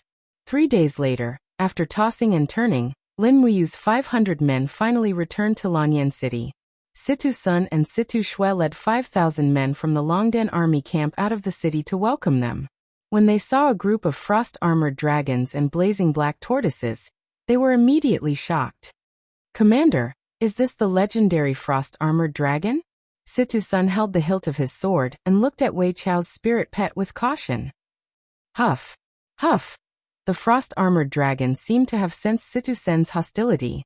It immediately moved its head over and spat out a frosty breath at Situ-sen's face. Streaks of ice fell down his face. Immediately, Situ-sen pulled out his sword and said angrily, "Lightning-throwing Lu Mao, you bastard! How dare you spit at me?" Wei Chou glared and said, "General Sun, this is my spirit pet. Don't provoke it." Situ-sen laughed and put his arm around Wei Chou's shoulder. He said, "Cho, do you have any extra frost-armored dragons? Why don't you give one to me and I'll treat you to a drink?" Wei Chou widened his eyes and said, "My name is Wei Chou, not Cho. What's the difference? We shouldn't haggle over every penny. Our lives are too tiring. Cho, I'll treat you to 3 drinks in exchange for a frost-armored dragon. If you want to catch one, go ahead." Situ Shui giggled at the side. She didn't care about Situ-san and Wei Chou's nonsense. She rode to Lin Muyu's side and said with a respectful smile, "Commander, you've worked hard." "General Shui has also worked hard in training the soldiers," Lin Muyu said with a smile. Situ Shui looked at the group of spirit pets behind her and said, "If so many behemoths were to enter Lanyan City, I'm afraid that the common people would be frightened. My lord, do you really want to bring these frost-armored dragons into the imperial capital?" "I'm afraid that even the imperial army guarding the city would not agree to it." "Of course not." Lin Muyu smiled and said, "I've already thought about it. The frost-armored dragons can't leave the water for too long. Otherwise, they will lose their vitality. Therefore, General Shui, please send people to dig a lake beside the encampment outside the Longdan army camp. Let's call it the Dragon Pond. It will be the habitat of the frost-armored dragons. In the future, if we have more aquatic spirit pets, we can also raise them in the Dragon Pond." "Yes, Your Majesty." Situ Shui smiled and said, "With so many spirit pets, I'm afraid we'll need a lot of food. Do you need me to take care of this?" "That would be best." "Yes." Situ Shui held the reins and thought for a moment. Then she said, "There's one thing that I don't know if I should tell you, Your Majesty." "Say it." "What is it?" Lin Muyu asked in surprise. Situ Shui said, "Recently Cloud King Su Muyun adopted a son called Luo Xian. His cultivation is at the Holy King realm. He consecutively defeated Zhang Wei, my brother Situ-san, and Commander Feng Jixing in Zetian Palace." "He defeated Big Brother Feng?" Lin Muyu was slightly stunned. "That's impossible. Big Brother Feng's cultivation is very pure. Even if his opponent is at the Holy King realm, he might not be able to defeat him, right? Maybe it's because General Feng didn't eat his fill that day." Situ Shui's expression turned cold. Then she said, "This Luo Xian was appointed as the deputy commander of the Steelblade Army by Su Muyun. 3 days ago, he led 5,000 soldiers of the Steelblade Army to seize the profound gold mine on Mountain Qi, and killed all the 2,000 mercenaries that Su Jiantao hired to guard the mine. Su Jiantao was so angry that he almost vomited blood. Now, this mountain is guarded by 3,000 soldiers of the Steelblade Army. The Mountain Qi profound gold mine was lost?" Lin Muyu was burning with anger. Her fists were surrounded by King's fighting flame. She said, "Where did this Luo Xian come from? How dare he be so bold? What is Su Muyun thinking?" Situ Shui said, "In the territory of the empire, there was no Mountain Qi at all. This Mountain Qi is actually shared by Yunzhong Province and Songnan Province. In order to save the manpower of the Longdan army camp, Su Jiantao did not send the Longdan army camp to Mountain Qi. He only hired a group of mercenaries to guard the mountain. This gave Su Muyun an excuse. He claimed that he had wiped out the mountain bandits that occupied the mine. A day ago, he asked His Highness for a decree to directly transfer Mountain Qi to Yunzhong Province. We suffered a loss for nothing." As she said this, Situ Shui paused. Her beautiful eyes were filled with anger. Then she said, "Luo Xian's strength is very strong. He has repeatedly challenged the generals in the empire. Except for Xiangyu, the Marquis of Pingnan, he has challenged almost all the strong generals in the empire. What about Big Brother Feng?" Situ Jin could not help but laugh. General Feng went to the Yunzhong Palace to challenge Luo Xian after he was full.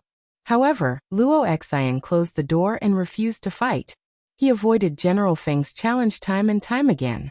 I heard that There are rumors in the empire that Luo Xian is already the strongest in the empire. Strongest in the empire? Lin Muyu laughed. With Chu and Qin Han around, who does he think he is? Are you going to the Yunzhong Palace to challenge Luo Xian? There's no need. Lin Muyu said, once the news of my return to Lanyan City spreads, Luo Xian will definitely take the initiative to find me. Only by defeating me can he really be the strongest. Yes. After entering Zetian Palace to hand in the order, and having dinner with Qin Yin and Tang Xiaoxi, Lin Muyu brought the 200 staff members of the Holy Palace back to the Holy Palace to hand in the order. The mighty group of people attracted the attention of the people on Tongtian Street. The Holy Palace was brightly lit. Guiyang held a scroll in his hand and was reading a section of a martial art mental cultivation method. Xian Yuanhong sat at the side with his eyes closed in an elderly manner. There was a hint of a leisurely smile on his lips. Lin Muyu pays her respects to the great deacon. Greetings to Deacon Guiyang. Oh, you is back. Xian Yuanhong stood up and glanced at Lin Muyu and the others. He smiled. It seems that Yu's cultivation has improved after this trip. It's all right. Lin Muyu smiled modestly. She said to Xian Yuanhong, Great Deacon, I have something to discuss with you and Deacon Guiyang alone. Oh, then come to the side palace. Yes. When there were only 3 people in the side palace, Lin Muyu took out the scroll she had written and said, Great Deacon, please take a look and see if this mental cultivation method is feasible. Oh. Xian Yuanhong received the scroll doubtfully. As he read it, the doubt on his face gradually dissipated and was replaced by ecstasy. He raised his head and asked, did you write this mental cultivation method? This, how mysterious. Lin Muyu answered honestly. This is the remnant scroll of the forging dragon bone that Elder Chu once gave me. I've modified and simplified it to become this. It's quite effective in cleansing the meridians and marrow. If Great Deacon thinks that it's feasible, this mental cultivation technique can be used as a cultivation technique in the Holy Sanctum. Any Silver Star sparring master or instructor can practice it. Good. Xian Yuanhong handed the scroll to Guiyang as if he had received a treasure. At this moment, a Holy Palace guard suddenly rushed in. He seemed to be in a sorry state. He said, Great Deacon, someone wants to challenge Lady Lin Muyu in the Holy Palace. He claims to be Luo Xian from the Cloud King residence. So fast. Lin Muyu couldn't help but laugh. All right, it's time for me to see this Luo Xian. Chapter 553. Torches lit up the main road in front of the Divine Temple. More than a dozen Divine Temple guards had already drawn their swords and sabers, and were coldly facing the outside.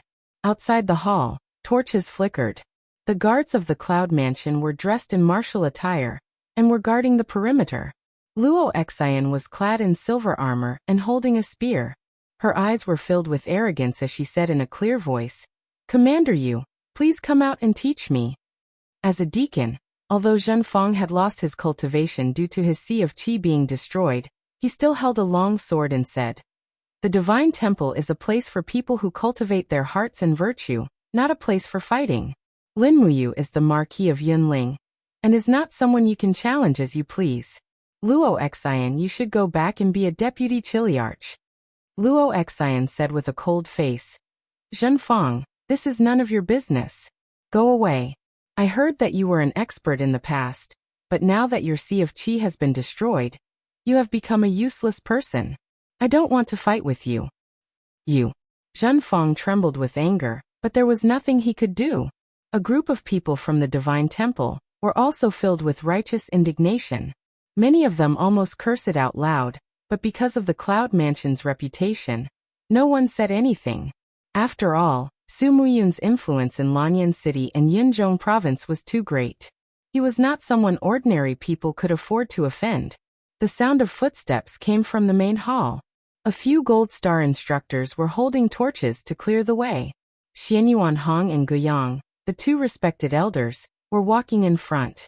Lin Muyu, Wei Chou, Bai Yin, and the others followed behind.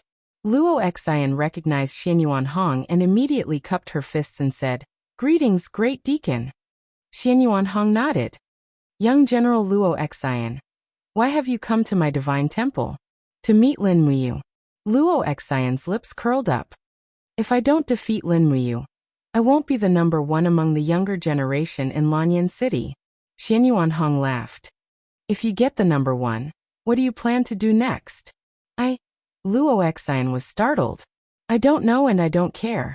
I want to be the number one in Lanyan City and the Empire. Only then will I be worthy of my father's grace. Saying so, Luo Xian's eyes fell on Lin Muyu. As a Saint King Realm Master, he could feel Lin Muyu's powerful aura and pointed his spear directly at Lin Muyu. Commander Yu, as the second of Lanyan's 4 heroes, don't you dare accept this Luo Xian's challenge? Lin Muyu stepped forward and stood majestically in front of Luo Xian. Her eyes were filled with disdain as she smiled and said, I heard that a few days ago you led your men to seize Mount Qi of Tsangnan province? Luo mi Lin Luo. So what if I know? So what if I don't? Luo Xian laughed coldly. Lin Muyu's smile widened. She raised a finger. If you don't know, I'll beat you until you can't get out of bed for 3 days. If you know and still attack my territory, I'll beat you until you can't get out of bed for half a month. Impudent. Luo Xian gritted her teeth, her aura suddenly increased by a large margin. Her purple dragon martial spirit let out a roar and surrounded the spear. Pointing the spear at Lin Muyu, she said, Do you dare to compete with me? Lin Muyu turned around and looked at Xianyuan Hong respectfully. What do you think, head deacon? Xianyuan Hong stroked his white beard and laughed. Stopping a war with a fight is one of the virtues of martial arts. However, I only have one thing to say to you. Please speak, head deacon. If you want to fight, go outside. Yes. Lin Muyu cheerfully turned around and pulled out the star's sword from her back. She smiled and said, Luo Xian, let's go out and fight. Don't damage the divine sanctum's things. The divine sanctum isn't as rich as the Cloud King residence. As you wish. Wei Chou raised the demon-devouring bow and said with a cold expression, Longdan army camp, clear the streets in front of the holy temple, and make it a battlefield for the Lord Commander. Send out troops and forbid anyone from interfering in this duel. In an instant, hundreds of Longdan army camp's elite soldiers rushed out and formed a semicircle outside the holy temple. They faced Luo Xian's men from a distance. However, Luo Xian's men were the Cloud Palace's guards. They were obviously not as elite as the experienced Longdan army camp's elites. In terms of experience, this group of people had followed Lin Muyu from Mozong Pass in Earthstar Province to the Steel Wall and the battle in Wildfire Plains. They had experienced so much that they were no longer afraid of death. However, the people from the Cloud Palace were different. Most of them came from Cloud Province and had not experienced many battles with the demon race and Iha Kingdom. If they had, most of them had avoided battles with the defeated crowd. At this moment, the sound of hooves could be heard from afar. It was the cavalry of the valiant Dragon Legion. There were more than 1,000 of them. Under the illumination of the torches, Situ Sun and Situ Shui dismounted from their horses. They rushed over as soon as they received the news. As expected, they were in time for the duel. Situ Shui stood at the side and asked with a smile, Commander, are you full? Lin Muyu knew that this was Feng Jixing's joke. She could not help but laugh and patted her stomach. His Highness set up a banquet at Zetian Palace. I'm very full. Don't worry, my duel with Luo Xian will not last more than 10 moves. Luo Xian was stunned and could not help but fly into a rage. Lin Muyu, aren't you looking down on me too much? Do you think you are invincible just because you defeated some small fries in Lanyan City? Today, I, Luo Xian, will let you know that there is always someone better than you. This sentence is for you. Lin Muyu smiled faintly. She waved the stellar sword in her hand and said, Luo Xian, are you ready? If you are, I will make my move.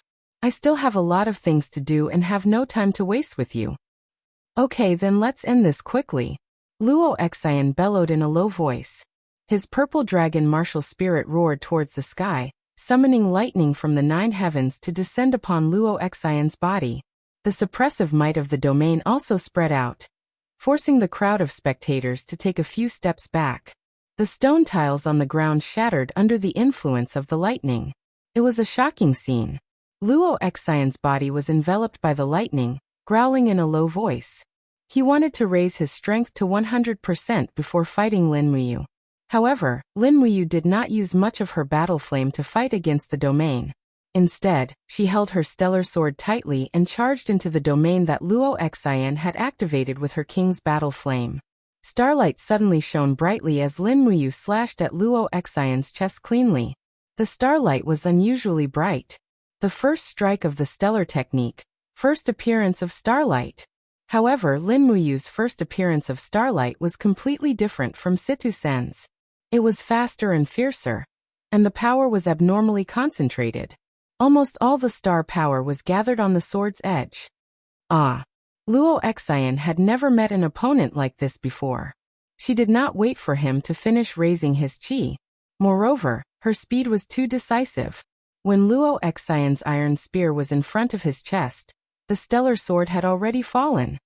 Bang! Luo Xian's face turned pale with fright when he heard the deafening screech. The spear was being eroded by the astral power, which almost made him lose his grip on the spear. The next moment, the power of the initial appearance of the astral aura exploded. Luo Xian and his spear were pushed back nearly 5 meters. The ground was full of traces of the astral power. What kind of disparity in strength was this, forcing him back with a single sword strike? Impossible. This is absolutely impossible. Luo Xian's mind was already in a mess. There was at least a 2-centimeter cut on the handle of the iron spear. If Lin Muyu attacked this part of the spear again, the iron spear would probably be cut in half. Again, Luo Xian shouted, and the purple dragon flew around him at high speed. He raised his long spear, and his body was wrapped in thick lightning. When he was less than 3 meters away, his arm shook, and countless spear lights swept out. Lin Muyu was frighteningly calm. Her left hand lightly opened, and the dragon blood battle shield was instantly formed, blocking Luo Xian's series of attacks. Suddenly, the sound of wind breaking came from behind. It was the tail of the purple dragon sweeping out. This attack was very insidious, and it caught people off guard. But Lin Muyu's spirit pulse art had already seen through it. She waved her sword, and the golden god binding chains circled around the blade, instantly disintegrating the purple dragon's tail.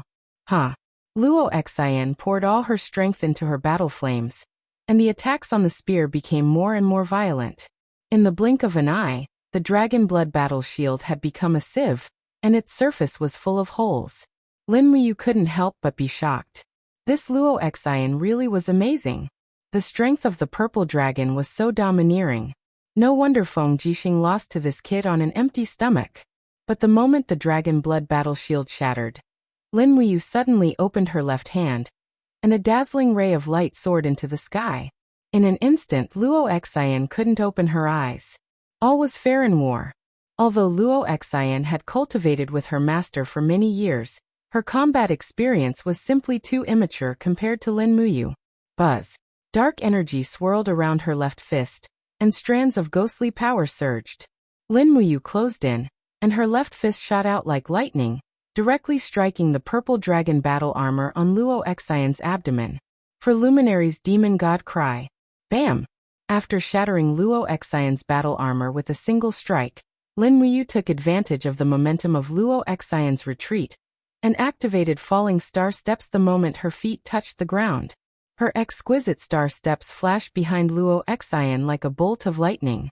Bending her body, she lashed out with her right leg, sweeping Luo Xian's legs with the force of an autumn gale sweeping away fallen leaves. With a loud crack, Luo Xian's left leg was most likely broken. Arg! A howl of anguish rang out as Luo Xian determined Lin Muyu's position. He turned around and unleashed a fierce spear strike that was fast and vicious, and he didn't hold back in the slightest. It was a lethal strike. However, Lin Muyu had her sword in hand, and she was able to easily deflect the spear strike with just a gentle wave of her starlight sword. At the same time, she raised her body and launched a powerful elbow strike into Luo Xian's chest. Bam! The suit of battle armor that Luo Xian had condensed in such a short time was unable to withstand the blow, and with a loud crack, Countless ribs were broken. Just as his body was less than 30 centimeters away from the ground, Lin Muyu raised her leg and kicked Luo Xian and his spear away as if they were a sandbag. Bam! Luo Xian's breastplate and knee pads were already shattered, and he rolled dozens of meters on the ground with his spear. He lay on the ground in a sorry state, and a mouthful of blood sprayed from his mouth. Young General! Young General! The guards of the Cloud King's mansion were already dumbfounded.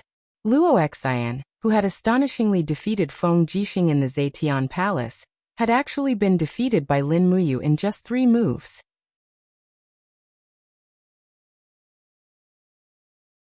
Chapter 554. Cough cough. Luo Xian coughed out another mouthful of blood and laid there in a sorry state. Many of his ribs were broken, and his left leg was definitely fractured.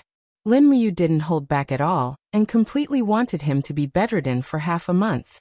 After all, Mount Qi had been occupied by the Yunzhong province's army, and it was impossible to take it back. They couldn't openly fight each other. Lin Muyu had to vent the anger in her heart. This Luo Xian was really unlucky to have delivered himself to her doorstep. Young General, are you all right? Lin Muyu stepped forward and smiled faintly. Swords have no eyes. It was a life and death struggle just now, and I may have used a bit too much force. I hope that young General can forgive me. I have a bottle of top-notch gold sore medicine here. If young General doesn't mind, please accept it. Apply it in the morning and evening, and the medicine will cure your illness. This is a first-grade gold sore medicine, and it can't be bought on the market. You. Luo Xian gritted his teeth. The 2 guards of the Yunzhong estate tactfully accepted the bottle and respectfully said, "Many thanks to Marquis Yunling for the medicine." What are you saying? His Highness the Yunzhong is Xiao Yin's maternal grandfather, and I am Xiao Yin's sworn brother. In other words, the Yunzhong is also my maternal grandfather. Young General is already my maternal uncle. We are a family and there is no need to be so polite. While a certain person was passionately speaking, Situ Shue's beautiful face was expressionless as she said to the Kiliarchs and generals beside her, "These are all internal injuries caused by bone fractures. What's the use of gold sore medicine? You still have to speak so much nonsense. Sir is becoming more and more shameless." The Kiliarchs respectfully nodded, and didn't dare to say anything. Situ-sun clenched his fist and walked forward to punch Lin Muyu's arm. He smiled and said, "Commander, this beating is really satisfying. Let's see if this brat still dares to challenge others and act domineering. He even said that there is always someone better out there. Now he has been beaten up, right?" Lin Muyu said, "Lower your voice. It's not appropriate to speak in front of others." Saying that, he said to a group of imperial guards, "Hurry up and carry the young general back to the imperial residence to treat his injuries. What are you all standing here for? Do you want to eat dinner in the holy temple?" The guards cupped their fists one after another, and a few of them carried Luo Xian away in a hurry. Situ-sun raised his hand and laughed. Longdan Army Camp, retreat. Lin Muyu also cupped her fist towards Xianyuan Hong and said, "Great Attendant, shall I return to camp?" "All right, you go ahead," Xianyuan Hong said with a smile. After Lin Muyu and the others left, Guyong trembled as he held the scroll. He smiled and said, "I didn't expect you to defeat Luo Xian in 3 moves. What a surprise." Xianyuan Hong said with a deep look in his eyes, "Yu's fighting style is different from ordinary people. He doesn't stick to one style, and he's just too smart. If not for his martial soul's ability and the use of his moves, I'm afraid the outcome wouldn't have been decided within 30 moves. Just look at how angry Luo Xian is." Guyong stroked his white beard with a smile on his face. "Great Attendant, Yu's current cultivation. I'm afraid it's far beyond our imagination. You don't know, but Yu's star arts and 7 luminaries' profound energy are the strongest techniques in the world. If he had used the 7 luminaries' stars transformation right from the start, I'm afraid Luo Xian would have been defeated in 1 move." "Yes," Xianyuan Hong nodded. "Let's go. We'll study the dragon forging bone remnant scroll that you left behind. Once we've completely understood it, we'll pass it on to the other experts in the holy temple." "Yes, Great Attendant." Xianyuan Hong couldn't help but glance in the direction of the Longdan Army camp again. He didn't know when he had started to rely on Lin Muyu so much. This brat had hastily become the great attendant of the Holy Temple, but he had changed the Holy Temple too much. The Cloud King's residence was in chaos. When Luo Xian was carried into the residence, Su Muyun, Su Yu and the rest were shocked. Looking at the heavily injured Luo Xian, Su Muyun's face was extremely twisted and sinister. Under the illumination of the fire, his eyes were filled with intense anger. Lin Muyu is so ruthless. He actually beat Xian up like this. Damn it. Luo Xian struggled to support his body. His face was filled with guilt. Father, Luo Xian has let you down. I fell for Lin Muyu's trap. If not, I wouldn't have been defeated like this. Su Muyun held his shoulder. Don't say any more. Xian rests well. Someone, get the young general of the Imperial Physician Association to treat his injuries and prescribe medicine. Yes. Luo Xian's face was filled with unwillingness. But in the end, it was just as Lin Muyu had said. With his body's recovery level, he would need to lie in bed for at least half a month before he could get out of bed. With a creak, Su Muyun closed the door to Luo Xian's room. However, he realized that the bright moon was hanging high in the sky in the courtyard. He slowly walked to the backyard and sat down on a stone bench. He said lightly, "Someone heat up a pot of wine for me." "Yes, Your Highness." Not long after, a pot of warm wine was served. Su Yu, who was at the side, poured wine for her father and said, "Father, are you disappointed in brother Luo Xian?" "No." Su Muyun drank the wine in one gulp. His face was expressionless as he said, "I know how strong Luo Xian's cultivation is. He is not much weaker than Lin Muyu. If he wants to blame someone, he can only blame his battle experience for not being as good as Lin Muyu. With a little more training, he will definitely become one of the top experts in Lanyan City. The only thing I hate is Lin Muyu. He clearly knows that Luo Xian is my godson, but he still injured Luo Xian to this extent." Su Yu gently sat on the side and leisurely said, "Then has father ever thought that if Yu really hates you that much, she would have the opportunity to kill Luo Xian and cut off one of father's arms?" "This," Su Muyun pondered and said, "he still doesn't have the courage and boldness to do so." Su Yu smiled. How could Lin Muyu, who dared to kill Tangbin and challenge the demon race's army of 100,000 with only 5,000 people, not dare to kill Luo Xian? Father, you did not kill Luo Xian because of your relationship with Xiaoyin. Otherwise, with his personality, I feel that Luo Xian coming back alive is already a miracle. Perhaps, we should consider whether seizing Mount Qi is worth it. What are you wavering? Su Muyun looked at his daughter and said, Tang Lan is recruiting soldiers wantonly in the Seven Seas Province and Earthstar Province, ignoring Xiao Yin's military strategy. In just 1 month, Tang Lan has recruited a total of 12,000 people. I'm afraid that in another half a year, Tang Lan's military strength will exceed 400,000. If Tang Lan, who has 400,000 soldiers, intends to rebel and collude with Iha country, will the world still belong to Qin? Su Yu was slightly stunned. Father suspects that Tang Lan will rebel? Nothing is impossible. Su Muyun sucked in a breath and said, The demon race is in the ascendant. According to our intelligence, the demon race has already rebuilt the Qianfeng core. Their number of armor demons has already recovered to around 50,000.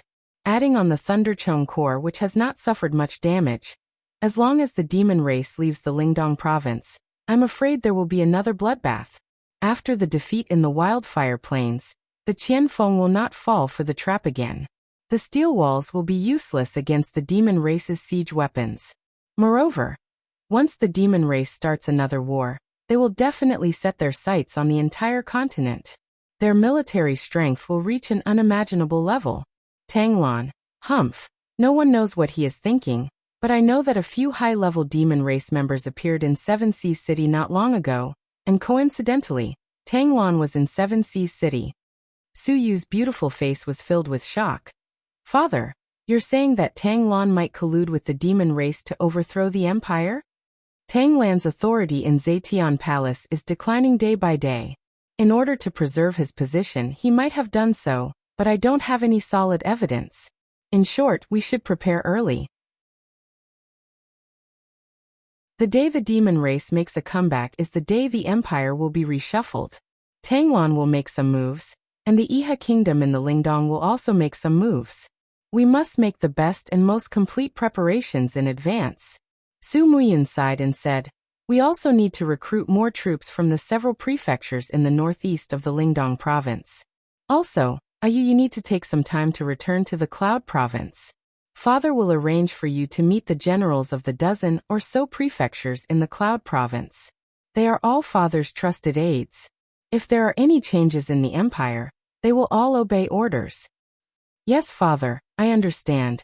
Su Yu bowed and said, Father, are we doing this to stabilize Xiao Yin's empire? You can say that. At the same time, we will stabilize our Su family's position in the empire. And I understand. At night, Lin Muyu did not slack off on his first night back in Lanyan City.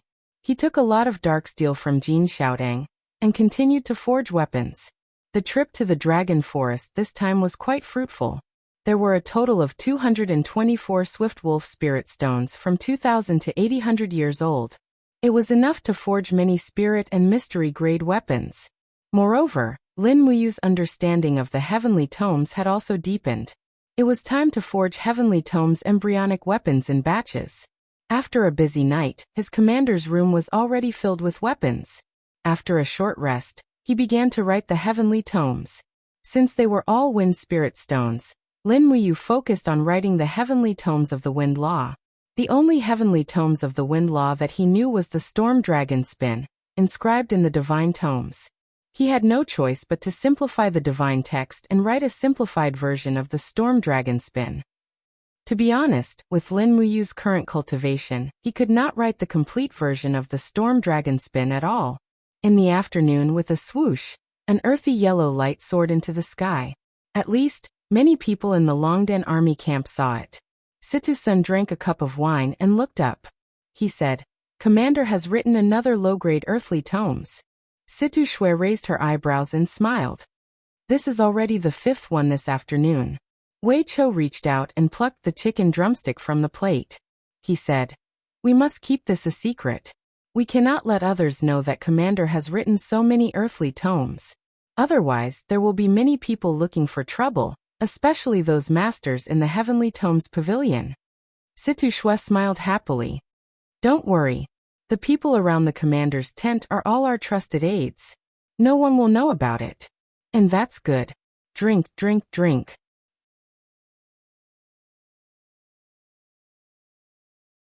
Chapter 555.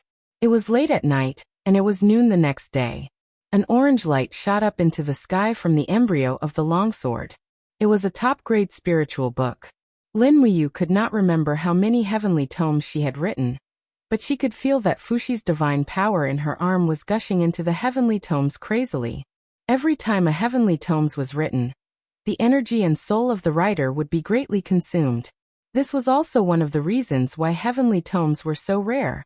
Even though Lin Muyu had outstanding strength and a strong soul, she still felt a strong sense of weakness at this moment. Who's on duty? Lin Muyu asked. Sir, it's me. Wei Chao's voice came from the outside. Come in. Yes.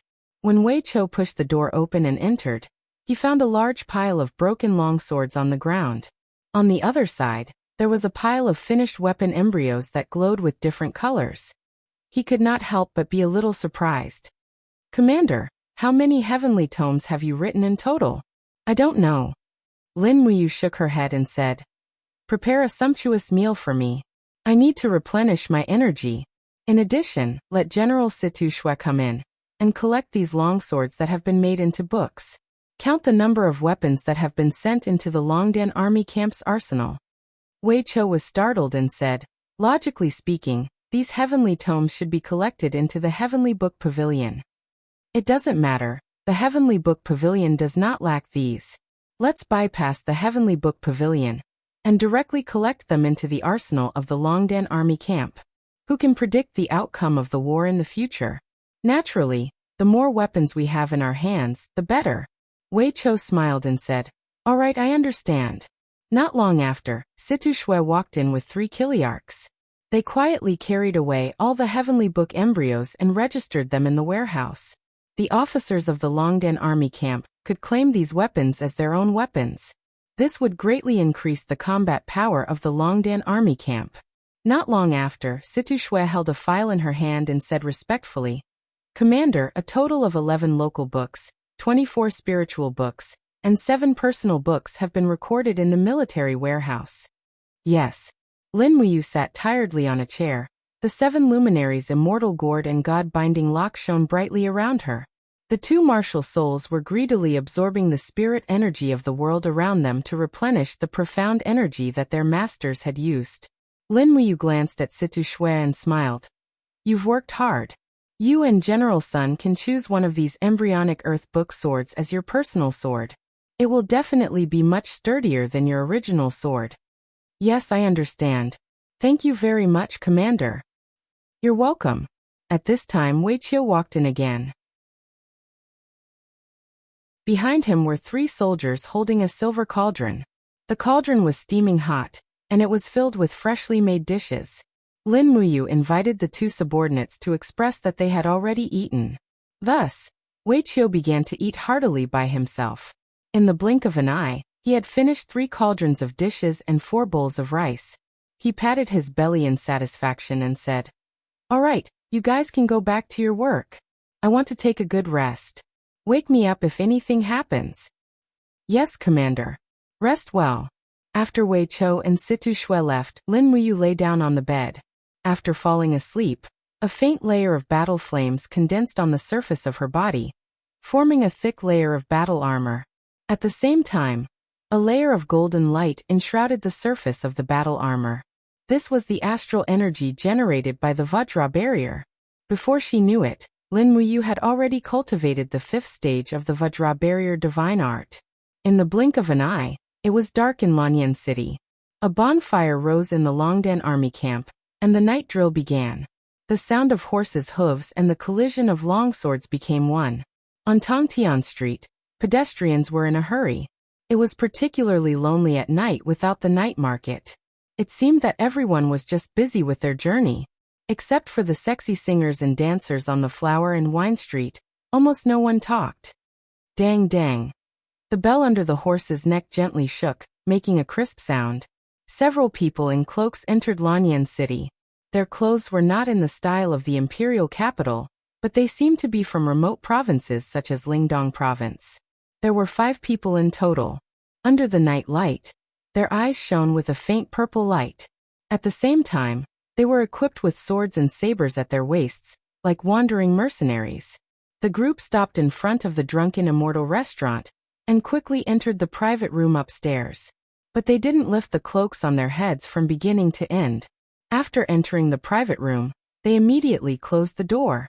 In the dark corner of the street, a patrolman with a fire sparrow on his chest cupped his fists respectfully and said to the person in the dark, "Lord Xiao, that group of people has entered the Drunken Immortal restaurant." The voice of the person in the dark was slightly hoarse, but it was full of energy. He said, "They have been in a hurry since entering the city, and they don't look like people from Lingbei province. Are you sure that the gold coin they left at the city gate is the legendary divine capital coin of the demon race?" The patrolman said, "I can confirm that after defeating the demon race in the Wildfire Plains, the Imperial Army seized a lot of the demon race's spoils of war. Among them, this divine capital coin is very common. I'm very sure that this group of people is most likely a high-level demon race. Even if they aren't, they should be spies among the demon race." The person in the dark smiled. "That's enough. Prepare your claws and follow me to investigate. I, Xiaohan, would like to know who is secretly colluding with the demon race in Lanyan City." "Yes, sir." The subordinate was ready. Xiaohan, ranked first among the 21 patrolman commanders of the Fire Sparrow Department, was known as the top constable of Lanyan City. He was 28 years old and had a cultivation base of the 1st level of the Heaven Realm. He was the favorite subordinate of the Fire Sparrow Department's abbot, Zhenggu. Xiaohan had been patrolling the demon race's spies for nearly half a year, and now he had finally found such an important clue. In the darkness of the night, A row of fast horses galloped past on Tongtian Street. 2 young men dressed in black robes dismounted and entered the Inn of Drunken Immortal, heading straight for the private room. Under the dim light of the inn's lanterns, the 2 men's faces were faintly discernible. Their faces were solemn, and the waiter recognized them with a single glance.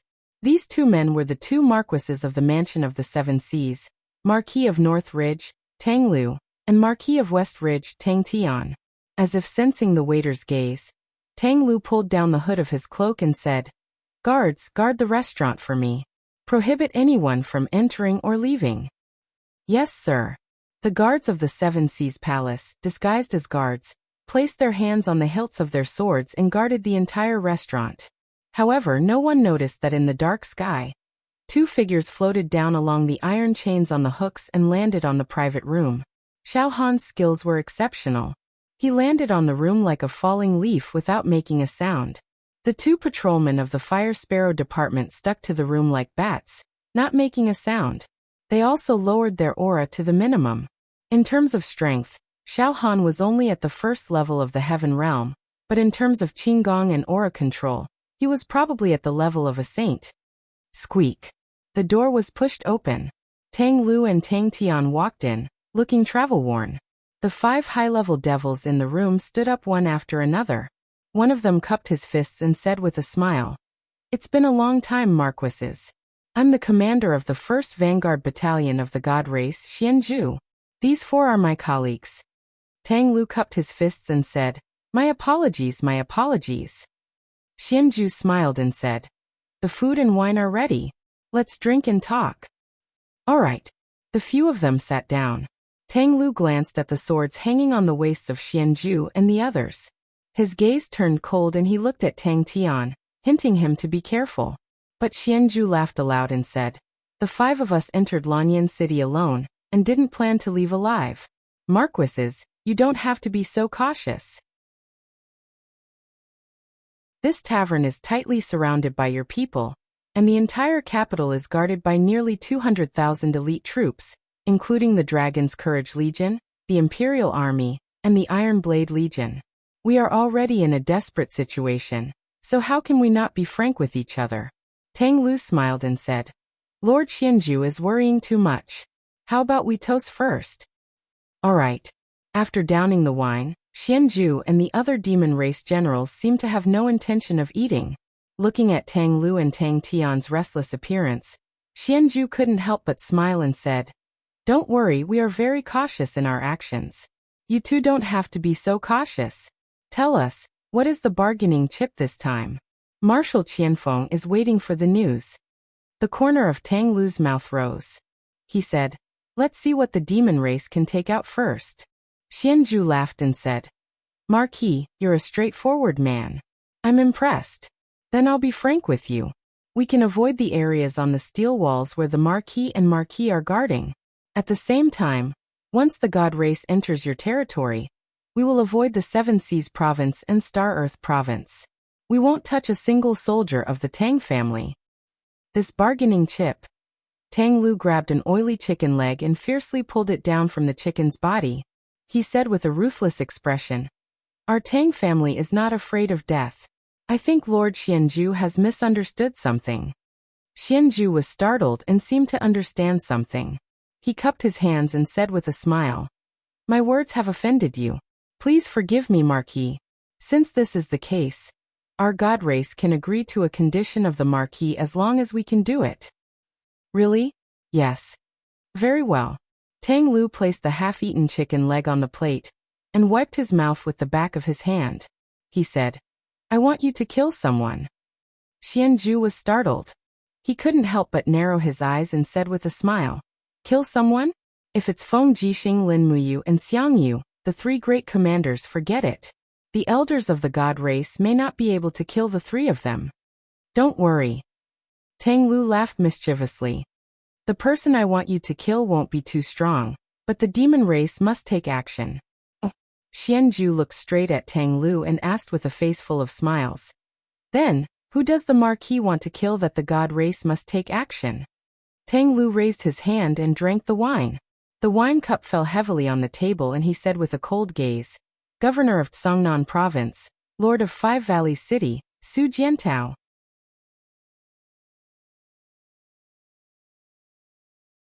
Chapter 556.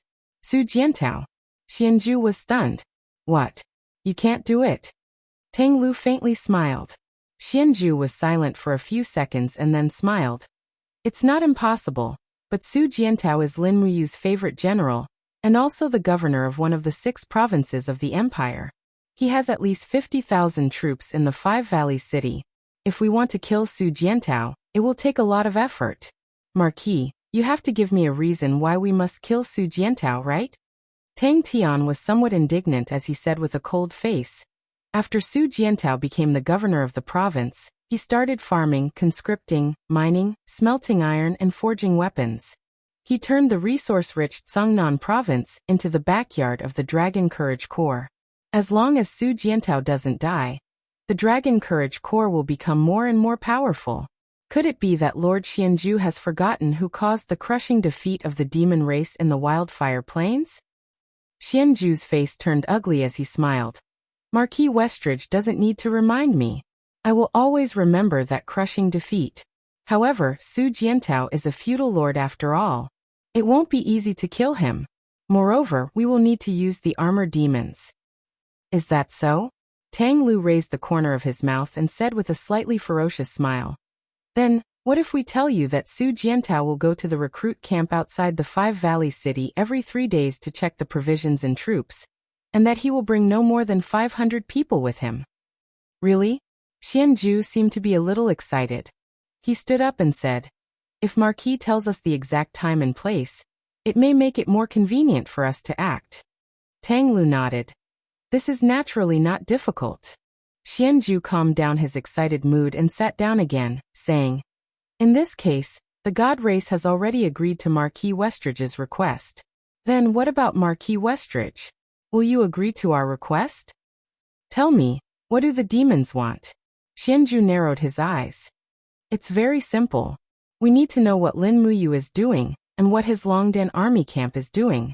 Our men have received news that the valiant dragon army is developing a new weapon in the barren mountains outside Lanyan City, but our men can't get in. So, the 2 marquises must find out what this new weapon is. Tang Tian clenched his teeth. That's preposterous. If your demon race can't find out, do you think we can? Don't go too far. Tang Lu hurriedly pressed his brother's shoulder and said with a smile, Brother Tian, don't be impulsive. Let me talk. As he spoke, Tang Lu cupped his fist towards Xianju and said, I'll naturally send people to investigate this new weapon. Don't worry, sir. If you only have this request, then we can immediately get it done. Don't be anxious, Xianju smiled. How can a piece of information be used to break Lin Muyu's arm? Also, marquises, listen up. We have conditions that we need you to agree to. Tang Lu said indifferently, Speak, Sir Xianju. Xianju smiled, dipped his finger in wine, and drew on the table saying, The god race is expanding its army and urgently needs a large amount of food. Therefore, the 2 marquises must prepare 50 million jin of food for us within a month. 50 million jin? You must be joking. Tang Lu was startled and said with some anger, You're making things too difficult for us. The empire has been at war for many years, and many people are starving. Where will we get so much food for you? Even if we get it, how will we transport it to you? Xianju smiled. 50 million jin of food might be difficult for others, but it isn't so difficult for the 2 marquises. I heard that one of the largest merchant associations in the imperial capital, the Dragon-Seeking Merchant Association, is backed by your 7-Sea Monarch residents. If you let the Dragon-Seeking Merchant Association purchase food at a high price, I'm afraid that 50 million jin of food won't amount to much for the affluent North Ridge province and the imperial capital. If it's transportation, it's even simpler. Star Earth province is your Tang family's fief, and there's a tributary of the Rice River that runs from Star Earth province's Bugu City to Winter Ridge province. There aren't any military inspections or checkpoints along the way. As long as the Tang family hires enough merchant ships, they can easily transport the food to Winter Frost City. At that time, our transaction will be considered complete. Tang Lu narrowed his eyes and said, Is a mere Su Jiantao worth so much food? It's not worth it. Xianzhu laughed heartily and took out a map from his bosom. He lightly pointed on the map and said, "This is a prefecture east of the steel protective wall. It's called Qin Tian Prefecture. Our god race's army of approximately 10,000 is garrisoned in Qin Tian Prefecture.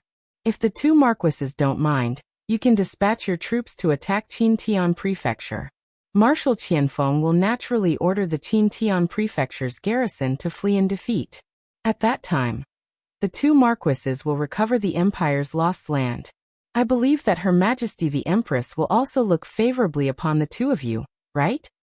Tang Tian couldn't help but become excited, his entire body slightly trembling. Tang Lu narrowed his eyes and said, "The land in the east of Tsangnan province will be easily taken away even if we take it back. What's the point?" Xianzhu sneered. "As long as it can be exchanged for riches and honor. Would the Marquis really care about the Empire's territory?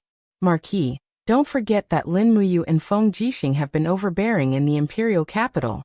Your Tang family has received the cold shoulder. Her Highness Tanglan is a person of virtue and prestige, but her power has almost declined. Shouldn't your Tang family consider for yourself?" Ha ha ha ha. Tang Lu drank a few more cups of wine. His face was flushed red, and he laughed heartily. He laughed so hard that tears rolled down from the corners of his eyes. His palms landed heavily on the table, and he looked at the other party with an ice-cold gaze. "Deal." "All right, deal." Right at this moment, a guard outside suddenly shouted, "Who is it?" A ray of light from the heavenly book pavilion soared into the sky. It was a faint indigo luster. It was actually a low-grade heavenly book. However, because this faint luster was too close, it illuminated the upper floor of the wine shop, causing the hiding place of Xiaohan and his subordinates to be discovered. A few guards of the Seven Seas Palace immediately raised their blades and rushed over. "We've been exposed, my lord." The young patrolman's face was ashen. "It's fine, follow me." Xiaohan, on the other hand, was much calmer. With a leap, he evaded the line of sight of the guards. His body was like a dancing swallow as he floated into a private room in the wine shop. Inside the private room were 4 mercenaries who were drinking. When they saw Xiaohan enter, they immediately turned pale with fright. "Who are you?" Xiaohan lifted his cloak, revealing the insignia of Flame Lord. He said in a low voice, "I am the first commander of Flame Lord, Xiaohan. Immediately pretend to know me and drink here, or Flame Lord will make sure your heads roll." Yes, yes.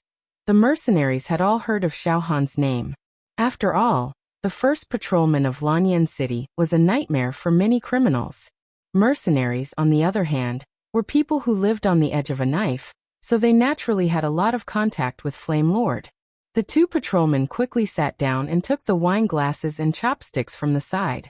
Xiaohan picked up the wine pot and took a big gulp. His mouth reeked of alcohol, and he grabbed the food in the copper cauldron and stuffed it into his mouth, until his face was greasy. At this moment, the door of the private room was kicked open with a bang. 4 guards of the Seven Sea King's mansion, who were disguised as guards, looked inside angrily and shouted, "Did you see anyone come in?" "No, no," one of the mercenaries said in a trembling voice. Xiaohan glanced at him. At this moment, Tang Lu and Tang Tian also appeared at the door. Tang Sect untied the belt of his cloak and looked inside coldly. "What's going on?" The guard said, "Marquis, we saw someone jump over the stairs and disappear, so we chased after him. I'm afraid the assassin is in this private room." "Is that so?" Xiaohan laughed coldly and cupped his fists. "Your subordinate is the first commander of the Fire Sparrow Division, Xiaohan. Greetings to North Ridge Marquis and West Ridge Marquis. I've been drinking with a few friends here for a long time. I didn't know that you 2 Marquis were here. I wonder who you 2 Marquis are looking for when you kicked open the door." "So it's Master Xiaohan from the Fire Sparrow Division." Tang Tian smiled lightly. "Then there's nothing else. Please continue drinking. I'll be going back." "Farewell, Marquis." Tang Lu snorted coldly and turned to leave. Tang Tian hurriedly chased after him and whispered, "Brother, did someone hear our negotiation? Could it be this Xiaohan?" Tang Lu's gaze was cold. There's still frost on Xiao Han's cloak. What did he mean by drinking for a long time? Ridiculous. Then why didn't we kill him? There are too many people here. Besides, he might not have heard anything. Moreover, Xiao Han's cultivation is extremely high. We might not be his match, and the demons have left. Then what about Xiao Han? Find a chance to make him disappear from this world. Yes. Inside the wine shop, Xiao Han opened the window and said, "Let's go." The young patrolman was startled. "We're leaving through the window? Quick, if you don't want to die here and be silenced." Yes. The two of them leaped down the stairs like flying swallows and quickly disappeared into the darkness. However, none of them noticed that there were two ghost-like shadows following them in the night. Official Alley, one of the streets of Lanyan City's Flower and Wine Street. It was already late at night, and there were only a few drunkards and the laughter of dancers coming from afar. The Flower and Wine Street was a place for the rich and nobles to enjoy themselves. They lived a life of luxury, as though the war to the east of Tsungnan Province and the south of Qinling Mountains had nothing to do with them. Sha. Xiao Han and his subordinates were flying through Guanren Alley when they suddenly felt a scorching heat at the back of their heads. Shockingly, a firefox seal appeared in the palm of an expert and directly blasted over. It was the masked Tang Lu. Oh my god! Xiao Han hurriedly turned around and unsheathed his sword to block. However, he only felt his chest heat up. He was unable to block the firefox seal's sharpness. He spat out a mouthful of blood and was sent flying. No one knew that Tang Lu had unknowingly stepped into the Heavenly King realm. Lord Xiao. The young patrolman turned pale with fright. However, he felt his back heat up and a fiery red palm stretched out from his chest. Tang Tian's expression was cold as he said, "You must die." Xiao Han's face was ashen. Leaning on his broken sword, he staggered towards the Flower and Wine Street. "You still want to leave?" Tang Lu and Tang Tian chased after him like the king of hell. Xiao Han's consciousness was a little chaotic. After running a few more steps, he heard someone's voice. "Big brother whore, you really drank too much today." "Little brother whore, you're the one who drank too much. I'm only half drunk. Ha ha ha, I Zhang Wei, have roamed the brothel for dozens of years. When have I really been drunk?" It's a pity that Lord Commander doesn't allow the Imperial Army officers to stay outside the camp. Otherwise, I'll definitely make that little fox Peach want to die tonight. "Big brother whore, look, there's a fire in front." "Ah, you must have seen wrongly. Oh my god, there's really a fire.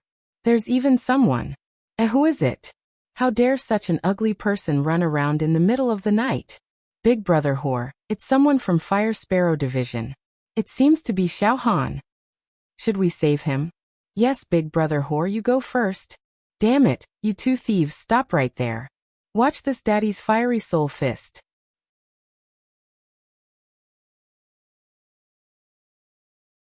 Chapter 557. Wang. A fiery red and enormous profound energy fist shot into the sky and headed straight for Tang Tian and Tang Lu. And it shocked Tang Lu to the point he hurriedly swung his palm and used the firefox seal to deal with this attack.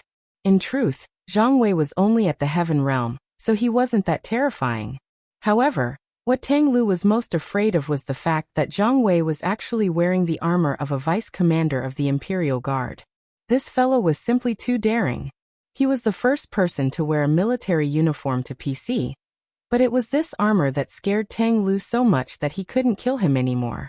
Killing a deputy commander-level general in the imperial capital was a huge crime. It was probably not as simple as killing a mere Xiao Han. Furthermore, Zhang Wei was Feng Jixing's favorite general and had a good relationship with Lin Muyu. Once this matter was pursued, it would be even more troublesome. Pulling out the carrot would bring out the mud. No matter how stupid Tang Lu was, he would still understand this logic. After exchanging glances, Tang Lu and Tang Tian leaped up successively onto a nearby house and vanished into the veil of night in the blink of an eye. "Don't go, you two. Stay here and fight with me for 300 rounds. Zhang Wei's fists were enshrouded in raging flames. As he waved his fists, flames shot up into the sky. He looked like a ferocious tiger, but he couldn't stand steadily and fell to the ground. Xiao Han covered the burn wound on his chest and said gratefully, Thank you, General, for saving me. Zhang Wei helped Xiao Han up and said, nonsense. Why are you so polite? You are from the Fire Sparrow Division. I saved you, so you must treat me to wine. I want the courtesan lady. This all right then. Xiao Han didn't know whether to laugh or cry. Zhang Cheng walked forward and cupped his fists. Lord Xiao Han, do you still remember me? Aren't you the temple's Silver Star instructor Zhang Cheng? That's me. I just happened to walk here after drinking with my cousin Zhang Wei. Lord Xiao Han, why are you being chased? Who are those two people? Xiao Han knew the importance of this matter and shook his head. I also don't know. The imperial capital has been getting more and more restless recently. Yes. Zhang Cheng helped Zhang Wei up and said, I will accompany cousin to the imperial army's camp. Lord Xiao Han, do you want to go with us? I'm afraid we might meet some danger along the way. I won't. Xiao Han waved his hand and said, this place is only a few steps away from the Fire Sparrow Division. Don't worry, Xiao Han will definitely visit you too to thank you for saving my life. You're too polite. Zhang Cheng supported Zhang Wei as they slowly left, while Xiao Han quickly disappeared into the darkness of the Flower Wine Street. After crossing a street, they would reach the main hall of the Flamecracks Division. At this time, the main door of the Flamecracks department was still wide open. When a commander-level patrolman went out to patrol, the Flamecracks department was usually guarded throughout the night. However, when a group of patrolmen saw the injured Xiao Han walking towards them, they couldn't help but be shocked. Sir Xiao, what happened to you? Who hurt you? I'm fine. Xiao Han shook his head and asked, is Lord Abbot asleep? Not yet. Bring me to see the Lord Abbot. Yes. Behind a row of steel fences, light shone through the window. A patrolman knocked on the door and said in a low voice, Lord Zheng, Commander Xiao Han requests an audience. Xiao Han? Zheng Gu held a cultivating heart scripture in his hands. After putting down the scripture, he said, let Xiao Han come in. Yes. A group of patrolmen stood outside the door. Xiao Han pushed the door open and entered. Most of the clothes on his chest had been burned away, revealing the soft armor underneath. He looked a little embarrassed as he cupped his hands and said, Sir, I'm back. Zheng Gu frowned. Xiao Han, what happened? Who dared to injure the commander of the Flamecracks department in the capital city? This is simply disregarding the laws of the country. Speak, who is it? Xiao Han didn't answer the question. He smiled and said, Sir, compared to the news I received, this injury is nothing. What? Zheng Gu said in a low voice. You've made any progress in your patrol? Yes, this subordinate found 5 high-level demons in the tavern, but unfortunately, we didn't bring enough people, so we weren't a match for the demons at all. Moreover, the people who conspired with the demons had already found me and Sun He. Sun He died in the line of duty, and this subordinate's injuries were also caused by the conspirators. This, Zheng Gu said lightly. Who would be so daring as to secretly meet with the demons in Lanyan City? And dare to kill the patrolman of the Flamecracks department in Lanyan City? It's the people of the Seven Seas Palace. Xiao Han took a deep breath and said, the Marquis of North Ridge, Tang Lu, Marquis of West Ridge, Tang Tian. My injury was caused by Tang Lu, and Sun He was killed by Tang Tian himself. What, the people of the Seven Seas Palace? Zheng Gu suddenly trembled, and his body seemed to fall uncontrollably into the chair. Sir. Xiao Han looked at Zheng Gu and was slightly disappointed. He said, Sir, you can't be lenient just because they are powerful. At this time, the fate of the empire is at stake. We, the Flamecracks department, live off the king's salary and receive the king's grace. Now is the time to serve the country. I heard clearly that Tang Lu and Tang Tian were conspiring with the demons. The Seven Seas Palace King, Tang Lan, must also be involved. Please grant me the Flamecracks order, so that I can continue to investigate this matter. Flamecracks order? Zheng Gu looked a little dejected. No, this matter can't be continued. Otherwise, the implications will get bigger and bigger, and it will affect the country. If we don't continue to investigate, the country will really be affected. Xiao Han said indignantly, Sir, do you know what they are plotting? I don't need to know, Zheng Gu said faintly. Xiao Han was stunned. Sir, You are the abbot of the Flamecracks department, and you are in charge of the laws of the empire. How can you say such things? They are conspiring to assassinate the chief executive of Songnan province, Su Jiantao. Once Su Jiantao is killed, Songnan province is bound to fall into chaos, and the eastern gate of the empire will be lost to the demons. I know. Zhenggu looked at him deeply and said, Xiaohan, you should also understand how powerful the Seven Seas Palace King, Tanglan, is. If we rush to deal with him now, I'm afraid it will be like a rabbit jumping over a wall. The Seven Seas Province and the Earth Star Province will attack Lingbei Province from the north and south. What will happen to Lanyan City then? Can the Longdan Army Camp and the Imperial Guards protect Lanyan City and Her Highness? As he said this, Zhenggu gently patted Xiaohan's shoulder and said, Go and rest first. I will consider this matter. Don't worry, bad people will eventually get their retribution. Son, he will not die in vain. Then, all right. Someone send Commander Xiaohan back to his room to rest and recuperate. Yes. As soon as Xiaohan left, another commander-level officer came in and cupped his fists. Sir. Zhenggu's eyes were cold. Send someone to imprison Xiaohan. Don't let him step out of his room. Yes. After midnight, another group of people appeared at the entrance of the Flamecracks department. An old man in a cloak covered his face in a luxurious carriage walked into the Flamecracks department, followed by a forest of guards. What's wrong with our Flamecracks department today? One of the guards was shocked. It's like a busy market with people coming and going. It's really lively. Who knows? Let's not ask about the matters of the upper echelons lest we get implicated. Well, you're right. Is that old man who just went in, His Highness the Seven Seas King, Tanglan? I told you not to ask, Stinky S13. In the depths of the Flamecracks department, a guard hurried to Zhenggu's residence and knocked on the door. Sir, His Highness the Seven Seas King is here. Ah. Zhenggu was stunned. Quick, quick, invite His Highness to the front hall to serve tea. I'll be right there. No, His Highness said to meet here. Then all right then. When Tanglan stepped into Zhenggu's residence, he waved his hand and dismissed the guards, leaving only him and Zhenggu in the room. Subordinate Zhenggu, the abbot of the Flamecracks department, greets Your Highness. Zhenggu hurriedly bowed and said, May I know why Your Highness is visiting so late at night? Tanglan didn't say anything. He walked forward and picked up the teapot to pour some water, but the water quickly overflowed and steam splashed everywhere. Zhenggu was at a loss. Your Highness, the water is full. Yes, the water is full. Tanglan smiled faintly. A cup can only hold so much water, and a Flamecracks department can only manage so many things. If it manages too much, the water will inevitably overflow. Zhenggu knew what Tanglan was implying. He cupped his fists and said, If Your Highness has something to say, just say it. Forgive me for being slow-witted. Tanglan slowly sat down on the chair, holding the overflowing tea. The tea kept splashing out and landing on his robes, but he was unmoved. He took a sip and smiled. The tea of the Flamecracks department is really bitter. Zhenggu was a little embarrassed. The Flamecracks department is a limitless yamen. Naturally, it can't be compared to the Imperial Residence's tea. Limitless yamen? Tanglan couldn't help but smile.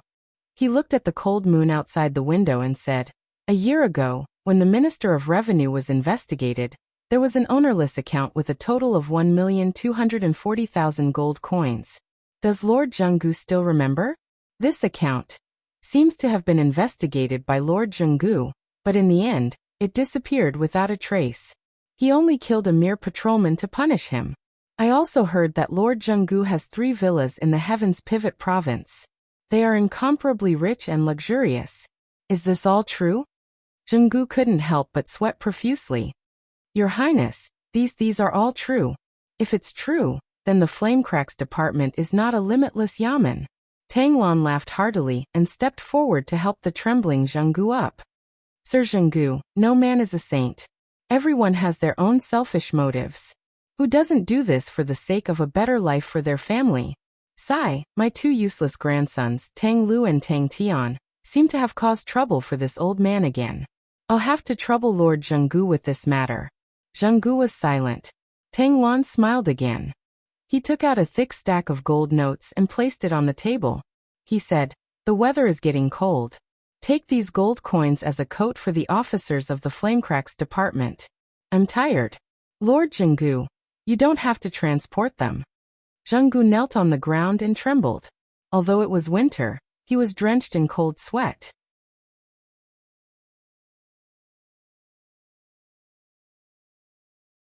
Chapter 558.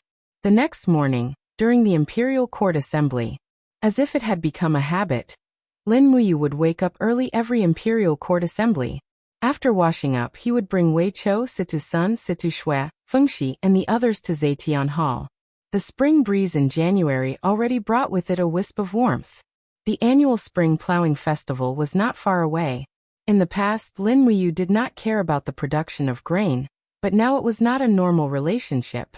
He would always calculate the grain output of the various provinces from the Ministry of Revenue, and calculate the grain consumption of every army in the empire.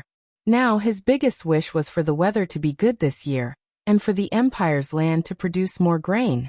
As long as there was enough grain for the army, perhaps the empire would take the initiative to send troops this year. After all, he had a trump card in his hands, the magic crystal cannon. It was not the first or second day that the Xian Flower Chamber of Commerce had been purchasing magic crystals in large quantities. The news from Qin Xiling was that the development and improvement of the magic crystal cannon had reached about 70% progress.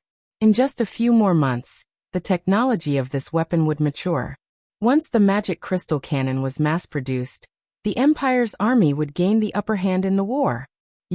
From afar, Feng Jixing walked over with Zhang Wei, Xia Hosang, Luo Yu and the others. He smiled and said, "What have you been up to recently? I couldn't even find you for a drink." "Busy inscribing the heavenly book," Lin Muyu answered truthfully. Another heavenly book." Feng Jixing was brave, but he seemed to be slightly biased against the heavenly book. He said with a taboo tone, "Did you know that someone wrote a lower-grade heavenly book last night? And it was someone from the Heavenly Book Pavilion." "Oh?" Lin Muyu was slightly stunned. This person should be the first person to write a heavenly book in Lanyan City, right? He had the divine book, but he could not write a heavenly book of the heavenly book level. This person actually wrote a heavenly book.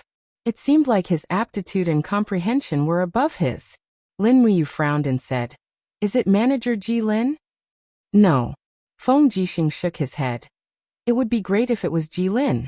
The bad thing is that the person who wrote the lower-grade heavenly book is actually the kid from the Lu residence. That person called Lu Feng." As he spoke, Feng Jixing clenched his fists and said, "Lu Feng has been fantasizing about Her Royal Highness. You should know that. This time, he has written the heavenly book. I wonder how arrogant he will be. Doesn't that mean that he's going to be the manager of the Heavenly Book Pavilion?" Lin Muyu asked. "I don't know. We'll find out in court today. Let's go, it's almost time to go to court." "Yes." In the spacious main hall of Zetian Palace, the civil and military officials were divided into two sides. The military officials were Feng Jixing, Xiang Yu, Lin Muyu, Su Yu, and so on. The civil officials were Tang Lan and Su Muyun, standing side by side, followed by Zhen Yifan, followed by the 6 ministers. These 3 people's status in the imperial court was evident. Behind the 6 ministers were the manager of the Heavenly Book Pavilion, Ji Lin, and Prince Zhong of the Prince Zhong's residence, Qin Yong.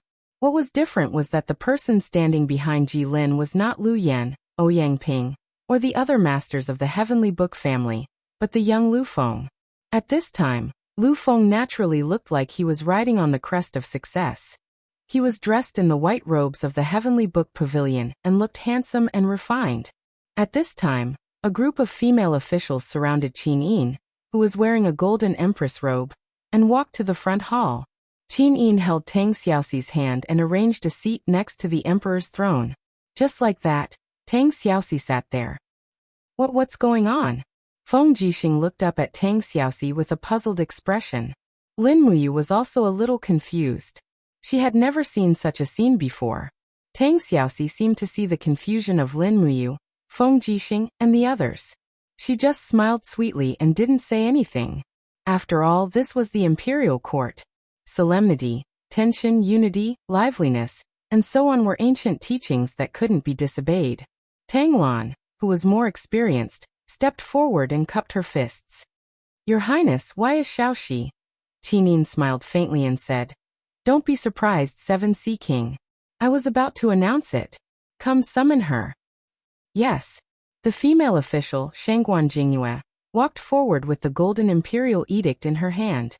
After unfolding it, she said in a clear voice, In accordance with the emperor's decree, Tang Xiaoxi is well-educated and reasonable. She is considerate of the overall situation and has saved the empire from disaster. She especially conferred the title of princess who supports the nation and bestowed the sword seal. If the emperor can't decide, princess who supports the nation can decide on her own. Princess who supports the nation. Feng Jixing was startled and couldn't help but laugh. Your Highness is really different. In the past, it's always the older officials who are conferred the title of princess who supports the nation, but Your Highness actually conferred the title of princess who supports the nation at such a young age. However, it seems that no one is more suitable than Princess Shi. Lin Muyu nodded. At this moment, Tang Xiaoxi had already stood up to express her gratitude and took the sword seal from Qin Yin's hands. In this way, Tang Xiaoxi's power and status in the empire had already faintly surpassed Tang Lan and Su Muyun. This must be another move that Qin Yin thought of to keep the two great feudal vassals in check. Tang Lan couldn't say anything, so she took a few steps back and stood beside Su Muyun. Su Muyun remained silent and didn't say a word. He only looked at Lin Muyu with a different expression. Half of it was helplessness, and the other half was resentment. Su Muyun hated that Lin Muyu couldn't be used by him, but he was helpless because his godson Luo Xian's cultivation was still not as good as Lin Muyu's. He couldn't make Lin Muyu, Feng Jixing, and the other empress's forces submit to him in terms of martial arts. A few minutes later, Ji Lin, the manager of the Heavenly Book Pavilion, stepped out and bowed respectfully. Your subject, Ji Lin, is here to report to Your Highness. I have a piece of great news. Oh, Qin Yin smiled faintly. What good news does the manager have? Both of Ji Lin's arms were slightly trembling as he said excitedly. The second young master of the Lu residence, young master Lu Feng, is indeed an outstanding talent in the empire. He is exceptionally talented and outstanding. Last night, he actually wrote a low-grade heavenly book. The embryo of the heavenly book is here. Please examine it, Your Highness. He respectfully raised both of his arms and put down the jade tablet in his hand. He took out a white and lustrous jade hook and said, This is the embryo of the heavenly book. The jade hook was a tool that the nobles used to hook their belts when they wore loose embroidered robes. In reality, only the rich or nobles would use this kind of fragile artifact as an everyday item. As for generals like Feng Jixing and Lin Muyu, their belts were all specially made from animal skin, which was sturdy and easy to use. The jade hook glowed with a faint flame. This was a low-grade heavenly book of the law of fire. Shangguan Jingyue walked forward and took the jade hook. Then she turned around and handed it over to Qin Yin. Qin Yin only stretched out her hand and touched it lightly. Immediately, a fiery red divine rune appeared on the jade hook. It was scorching hot. She couldn't help but smile. The power of heaven and earth is indeed vigorous. Congratulations to young Master Lu Feng for entering the ranks of the Heavenly Book Pavilion's heavenly scholars. Zetian Palace will naturally reward you. Men, take this embryo away and put it into the Heavenly Book Pavilion according to the rules. Yes, Your Highness. Qin Yin smiled sweetly at the officials and said, Lords, young Master Lu Feng is the first genius to write a heavenly book. Does anyone have any suggestions on how to reward him? Su Muyun cupped his fists and said, Lu Feng wrote the highest grade heavenly book. Logically speaking, he should enter the Heavenly Book Pavilion and become its master. The current manager of the Heavenly Book Pavilion, Ji Lin, was from the Seven Seas province. He was also Tang Lan's subordinate. Naturally, Su Muyun hoped that someone would replace him. A trace of surprise flashed across Ji Lin's face. However, he didn't show it and only stood silently on the spot. If Qinin really stripped him of his position as the manager of the Heavenly Book Pavilion, he wouldn't have any complaints. Who asked the Lu residents to have such a genius like Lu Feng? However, unexpectedly, Lu Feng stepped out of the ranks. He held the jade tablet and knelt on both knees. Your Highness, Lu Feng is only a mediocre person. The reason why I can write a low-grade heavenly book is because I admire your Highness. Lu Feng doesn't want any title. I only hope that your Highness can grant Lu Feng a chance to have a meal with your Highness alone. I hope that your Highness will not refuse. As he spoke, he bowed deeply and bowed deeply. Feng Jixing couldn't help sighing inwardly. This Lu Feng was really throwing caution to the wind. Was he willing to give up the title of Marquis just for a kiss? Many of the generals were already furious. Zhang Wei, Wei Chou, Situ Sun, and the others knew that Lin Muyu and Qin Yin were already lovers. Now that Lu Feng was pestering them, it was truly infuriating. In the end, Wei Chou, the vice commander of the Dragon's Courage Legion, stepped out of the ranks and cupped his fists respectfully. Your Highness, Wei Chou has something to say. Qin Yin couldn't help but smile. She raised her hand and said, General Wei, please speak your mind. Wei Chou said, the Heavenly Book Pavilion is the Empire's Heavenly Book Realm's Mount Tai, and the North Star of the Empire. It is a place that accepts famous scholars from all over the world. However, the Heavenly Book Pavilion has always existed for the Zetian Palace. Everyone in the Heavenly Book Pavilion is your Highness's subjects. They receive the Emperor's salary and the Emperor's grace. Writing a heavenly book is also the subject's business. If someone were to threaten your Highness with a mere low-grade heavenly book and force your Highness to be alone with him, this general believes that such a person has evil intentions and should be executed for overstepping his boundaries. As he spoke, Wei Chou knelt on one knee and said, this subject requests the golden-armored warriors to go to the palace and drag Lu Feng out to be beheaded in public. Lin Muyu was stunned. She felt extremely gratified in her heart. She didn't expect Wei Chou to say such words that no one could refute. Situ Sun touched his nose and laughed in a low voice. Wei Chou, this brat really has guts. What he said simply touched the bottom of my heart. Situ Shui chuckled and didn't say anything. Qin Yin was slightly stunned. Although she agreed with what Wei Chou said, she was the emperor after all. If she really killed Lu Feng, wouldn't it disappoint the hearts of the scholars in the world? Thus, she looked at Tang Xiaoxi for help. Tang Xiaoxi smiled as she stood up and said, although Lu Feng's words and actions have overstepped his boundaries, the Empress is benevolent and won't fuss over it with you. Lu Feng listened to the announcement. Because you wrote a heavenly book, the Empress will confer you the title of Marquis Wenxi. You will be rewarded with 5,000 gold coins. Lu Feng's body trembled. He was somewhat unwilling, but there was nothing he could do. He could only respectfully say, Lu Feng accepts the decree. I thank the Empress for her kindness. Tang Xiaoxi looked at Lu Feng from afar. A trace of displeasure flashed past her beautiful eyes as she smiled and said, Lu Feng, you have to remember that Her Highness is your subject and ruler. Her Highness will only be alone with the man she likes. It's a pity that it's not you. Don't force it. Otherwise, the crime of deceiving the ruler will exterminate your entire family. Do you understand? I will remember. Lu Feng nodded repeatedly. At the side, the Lu residence's patriarch, Lu Yan, the eldest son, Lu Heng, and the youngest daughter, Lu Ying turned pale. No one expected that writing a low-grade heavenly book would cause such big trouble. Lin Muyu finally understood the painstaking efforts of Qin Yin to confer Tang Xiaoxi the title of Fu Guijunju. The Empress was benevolent and some words couldn't be said. Therefore, it was up to Tang Xiaoxi to say it. One played the good cop, and the other played the bad cop. This was the only way to win the hearts of the people. Unknowingly, Qin Yin's imperial skills seemed to have improved.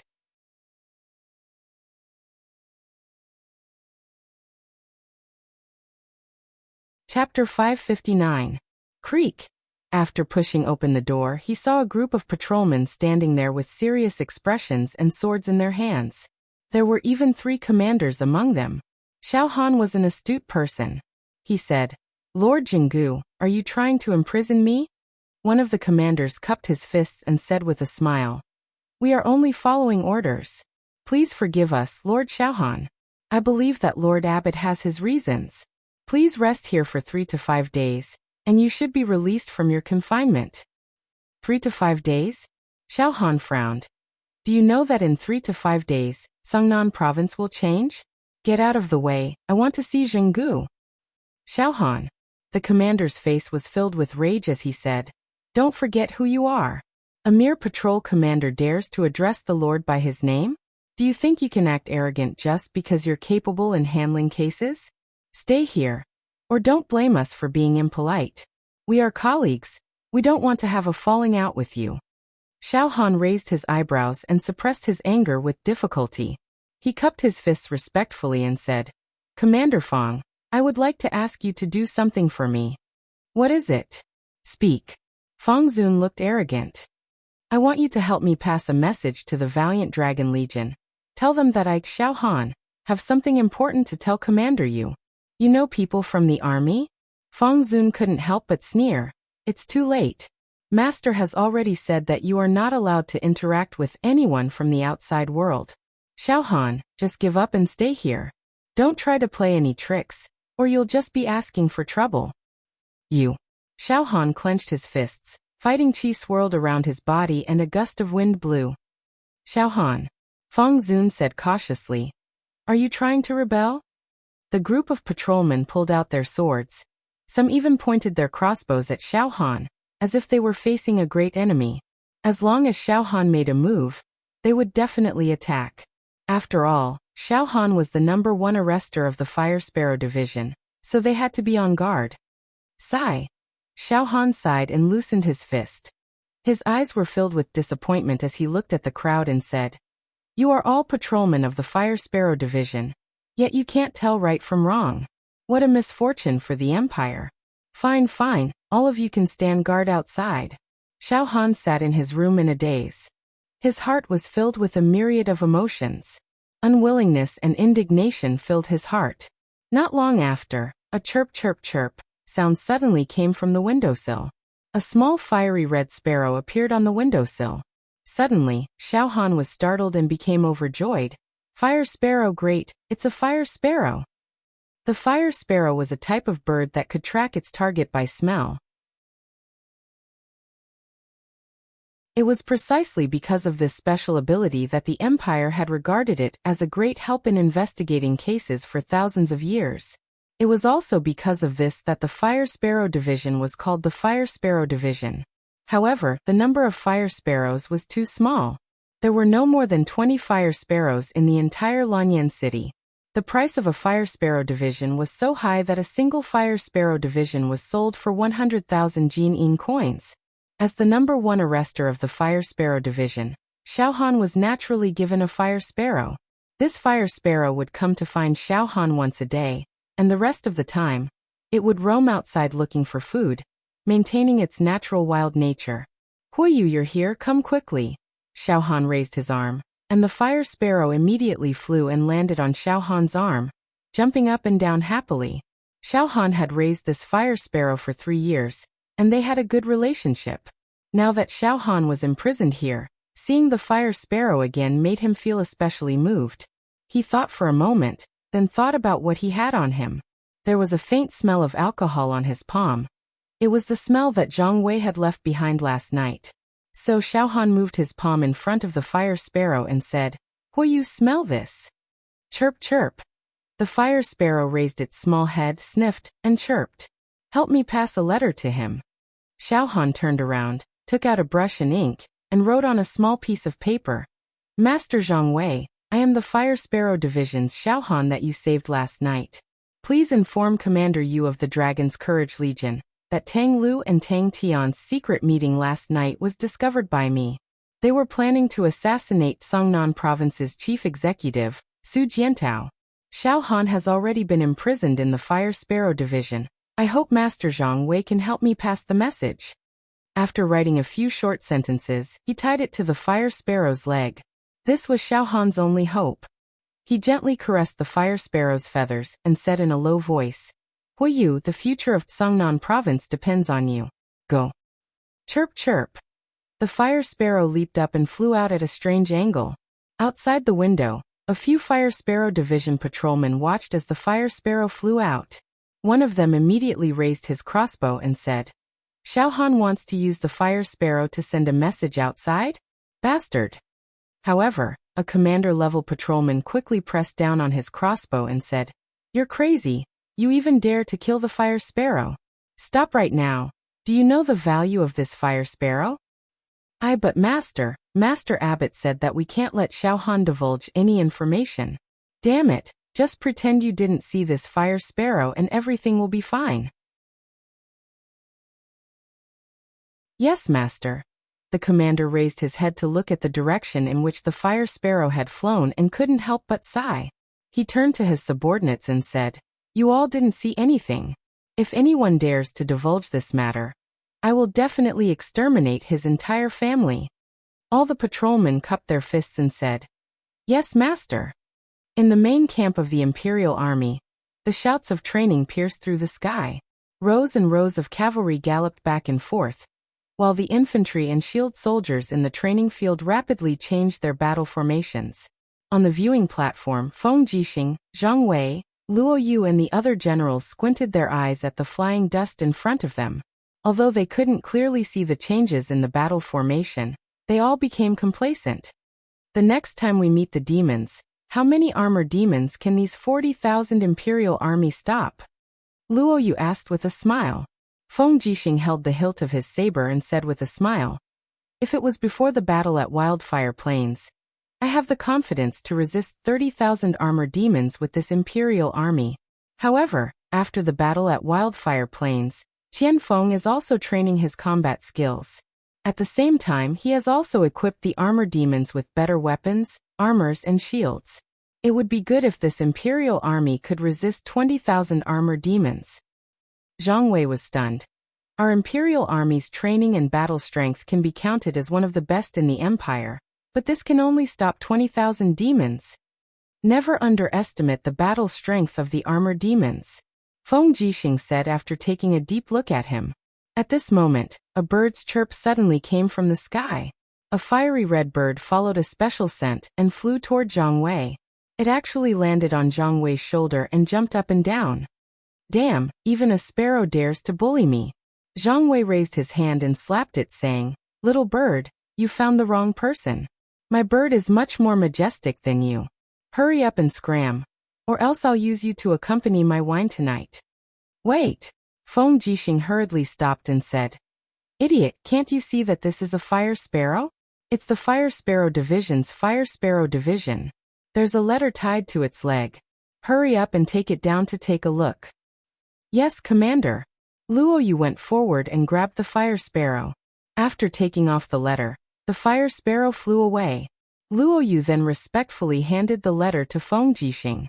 Feng Jixing looked at the letter, and the more he read, the uglier his expression became. He raised his head and looked at Zhang Wei. "You went to the red light district to drink again last night?" I. Zhang Wei was sweating profusely. He did not know how to explain himself. Feng Jixing glared at him and said, "I'll deal with you later." "Bastard Zhang Wei, did you save a Fire Sparrow Division commander called Xiao Han last night?" "I think so." Zhang Wei scratched his head and said, "Then who was the one who chased after Xiao Han last night?" "I think it was someone with a flame imprint. Maybe someone from the Tang family," Zhang Wei said. "Please forgive me, Commander. I didn't dare to mention this to you because I was afraid you would scold me again." Feng Jixing opened his throat and roared, "You don't know what's good for you. Tell me when I don't scold you." Reporting to Commander, "You scold him every day," Luo Yu said respectfully. Feng Jixing gritted his teeth and walked down the observation platform. He said, "Come, follow me to the Longdan Army camp to see you." "Yes." Rustle, rustle, rustle. The spiritual pen was waving slowly on a long sword, writing an obscure divine text. Lin Muyu's forehead was full of sweat. His handsome face was full of indignation. If Lu Feng could write a heavenly book, then he could also write a heavenly book if he had the right time and place. On the side, Chu Yao was brewing tea. She said with a smile, "You don't rush. Write slowly. I heard that the heavenly book is about the state of mind." If you rush it, then it probably won't be a book. Sure enough, just as Chu Yao said, the heavenly book was soon written to waste. Lin Muyu said helplessly, Sister Chu Yao is right. Rushing things won't work. It's not even a heavenly book. Chu Yao laughed. Alright, let's have a cup of tea first. Okay. After putting down the spiritual pen, Lin Muyu took the teacup from Chu Yao's hand. A fragrant aroma lingered. He couldn't help but smile. I haven't had tea and chat with Sister Chu Yao for a long time. You know that too? Chu Yao glanced at him, held the teacup, and took a sip of tea quietly and elegantly. As time passed, Chu Yao's cultivation became more and more profound, and her mature feminine charm became stronger. At this time, she had grown into a mature, graceful, and beautiful stunner.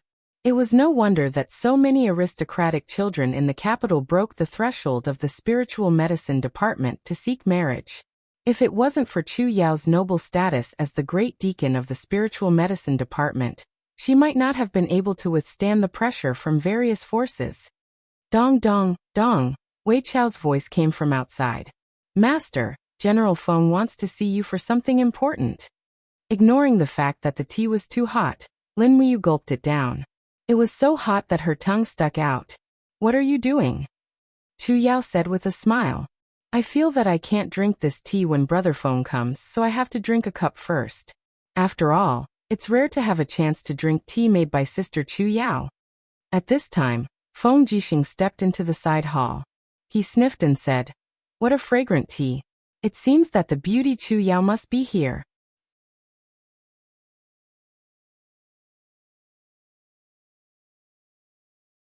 Chapter 560.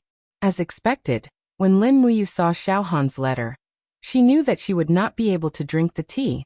Brother Feng, do you think Xiao Han can be trusted? Xiao Han has already been imprisoned by the Fire Sparrow Division. As for whether he can be trusted or not, we'll have to wait until Su Jiantao is assassinated by the demons. Lin Muyu stood up and put on her armor. She picked up her sword and said, Sister Chu Yao, I'll have tea with you when I get back. I'll be heading out first. Chu Yao nodded. You two be careful. After leaving the side hall, Situ Sun, Situ Shui, Wei Chou and Feng Shi, the four generals cupped their fists and waited. My lord, we are at your command. Gather 5,000 cavalrymen and follow me to the Fire Sparrow Division. Yes, my lord. Wei Chou took the token and went to gather the troops. Feng Jixing squinted his eyes and smiled. Are you being impulsive again? The Fire Sparrow Division is on the same level as the 3 palaces and 6 divisions. If you send troops to the Fire Sparrow Division without permission, it'll be easy for people to gossip. Tang Lan and Su Muyan are waiting for you to make a mistake, so that they can remove the 3 stars from your collar. Lin Muyu smiled. The Empire's military movements and food supplies are all under the control of the demons. 14 of the generals guarding the steel walls have been assassinated in the past few months. I really don't know how many demons have infiltrated Lanyan City. The Fire Sparrow Division just sits there and does nothing. I've been waiting for this opportunity for too long. Don't tell me you want to. Feng Jixing could not help but take a deep breath. Do you want to get rid of the Fire Sparrow Division? No. Lin Muyu shook her head. I just want to get rid of the abbot of the Fire Sparrow Division, Zheng Gu. He's in cahoots with Tang Lan. He'll only be a scourge if we let him live. Feng Jixing muttered. That's fine. I'll go with you. All right. Not long after, the army was assembled. 5,000 soldiers of the Longdan army camp were waiting to set off. Under Lin Muyu's command, they rushed out of the camp and went straight to Flamingo. It had been a long time since there had been such a battle on Skyspan Street. It was as if a war was about to break out. Outside the Fire Sparrow Division, the dozen or so patrolmen did not even have time to react before they saw the entire Fire Sparrow Division, surrounded by the cavalry of the Longdan army camp. The tense atmosphere almost scared the wits out of them. After all, most of the patrolmen in the Fire Sparrow Division were ordinary citizens, not soldiers. When Lin Muyu and Feng Jixing dismounted, the group of patrolmen knelt down and said, Greetings, Marquises. Get out of my way. Lin Muyu said calmly, and entered the Fire Sparrow Division with her sword in hand. Behind her, Wei Chou, Situ Sun, Situ Shui and the rest led the troops and rushed in. In the blink of an eye, the inner courtyard of the Fire Sparrow Division was under control. What's wrong? What's wrong? A group of patrolmen rushed out of the barracks and looked at the Imperial Army outside in shock. Lin Muyu raised her hand and said, "Men, take away their weapons." Wei Chou gestured with his hand, and immediately, a group of brave Dragon Battalion soldiers with decent cultivation stepped forward and disarmed the hundreds of Fire Sparrow Division patrolmen. Only when these Fire Sparrow Division patrolmen were empty-handed, did Abbot Zhenggu's voice finally come from the depths of the courtyard. "So it's Commander Yu. This old man Zhenggu has come to greet you."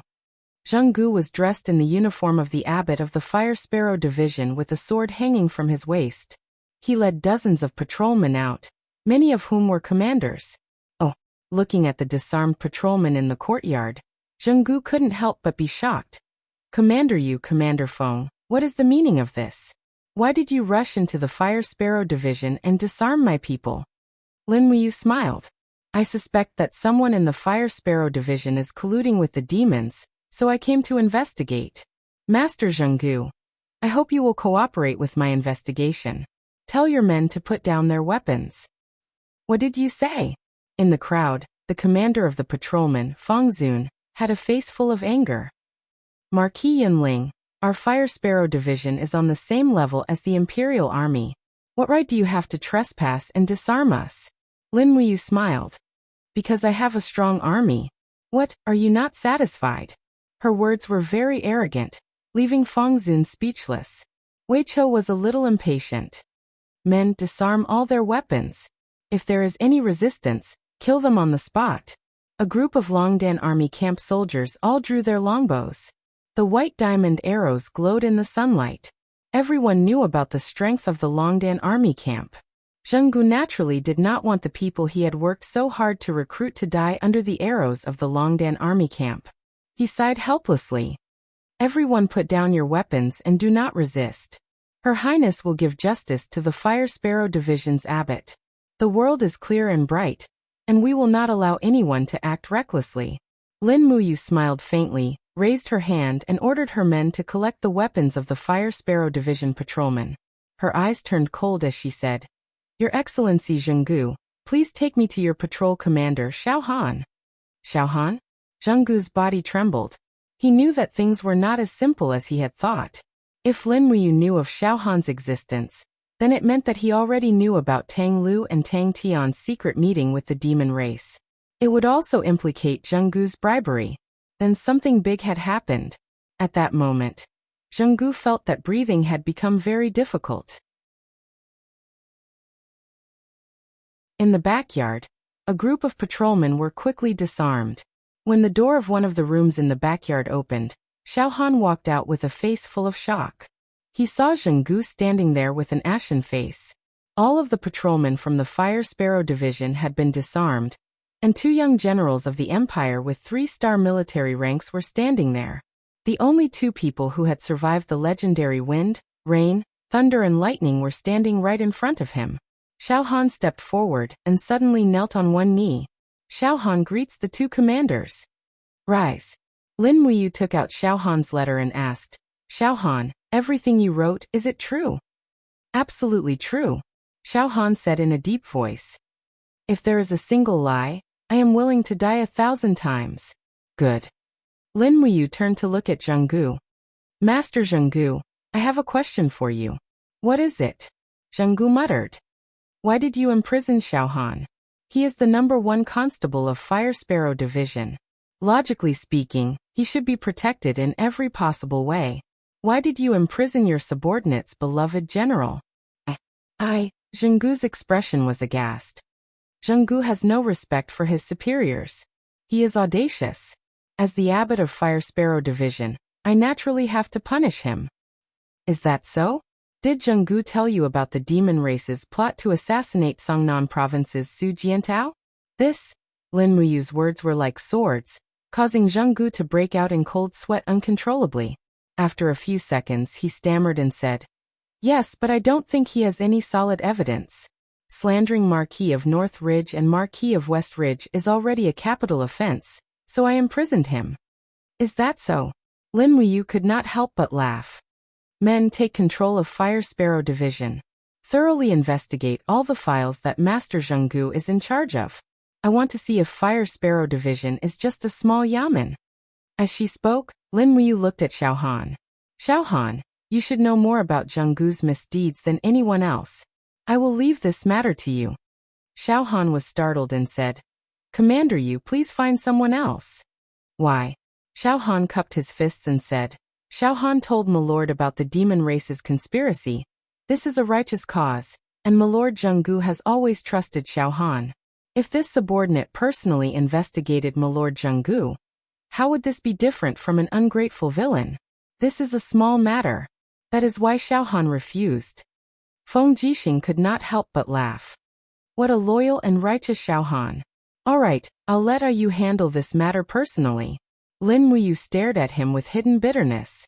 There were so many files in Fire Sparrow Division. If he had to go through them one by one, it would be better to kill him with a knife. So he waved his hand and said, Wei Chou Situ Shui, the two of you will investigate this matter. In addition, send a letter to inform Su Jiantao not to go out in the near future. Even if he goes out, he must bring a large number of troops with him. Let him be careful. Yes. Wei Chou cupped his fists and turned to write the letter. Lin Wuyu said, General Sun, choose 20 experts from the Longdan army camp. Let them immediately go to the Five Valleys city to be Su Jiantao's bodyguards. Nothing must happen to Su Jiantao. In addition, let them bring 5 earth books with them to prevent any accidents. Yes. Lin Wuyu's eyes were cold. She glanced at Zhenggu and said, Zhenggu, seeing that you and the late Grand Deacon Lei Hong were old acquaintances, I will not make things difficult for you. I only hope that you will be honest with me, and I will plead with His Highness to spare your life. Zhenggu said, I have never colluded with the demons. Heaven and earth can testify to this. But you connived. Lin Wuyu's voice was very cold. Men, put Zhenggu under house arrest. Xiao Han will be in charge of all the daily affairs of Fire Sparrow Division. Wei Chou and Situ Shui stay behind to check the files. I will go to Zetian Temple to ask for an edict. From now on, Xiao Han will be the new abbot of Fire Sparrow Division. I hope that you will fulfill your duties and serve the Empire. Return peace to Yanlan City. Xiao Han trembled. He cupped his fists and said, Subordinate Xiao Han, will not disappoint Commander Yu. Originally, it was not appropriate for a commander of the Empire to say such words. However, Lin Wuyu's identity was too special. He was the foster son of the former emperor and the foster brother of the Empress. He did indeed have the ability to control Fire Sparrow Division. Just as Feng Jixing often said, you will give Xiao Yin some pillow talk. What can't he do? Only Feng Jixing dared to say such words. In the afternoon, Qin Yin personally issued an edict to temporarily remove Zhenggu from the position of abbot of Fire Sparrow Division. Xiao Han was appointed as the new abbot of Fire Sparrow Division. At the same time, he was to immediately investigate the matter of the demon spies. The news spread quickly. It was the turn of the people of the Seven Seas Palace to be restless. Fire Sparrow Division was investigated and Zhenggu was imprisoned. This meant that the matter of Tang Lu and Tang Tian colluding with the demons would soon be exposed.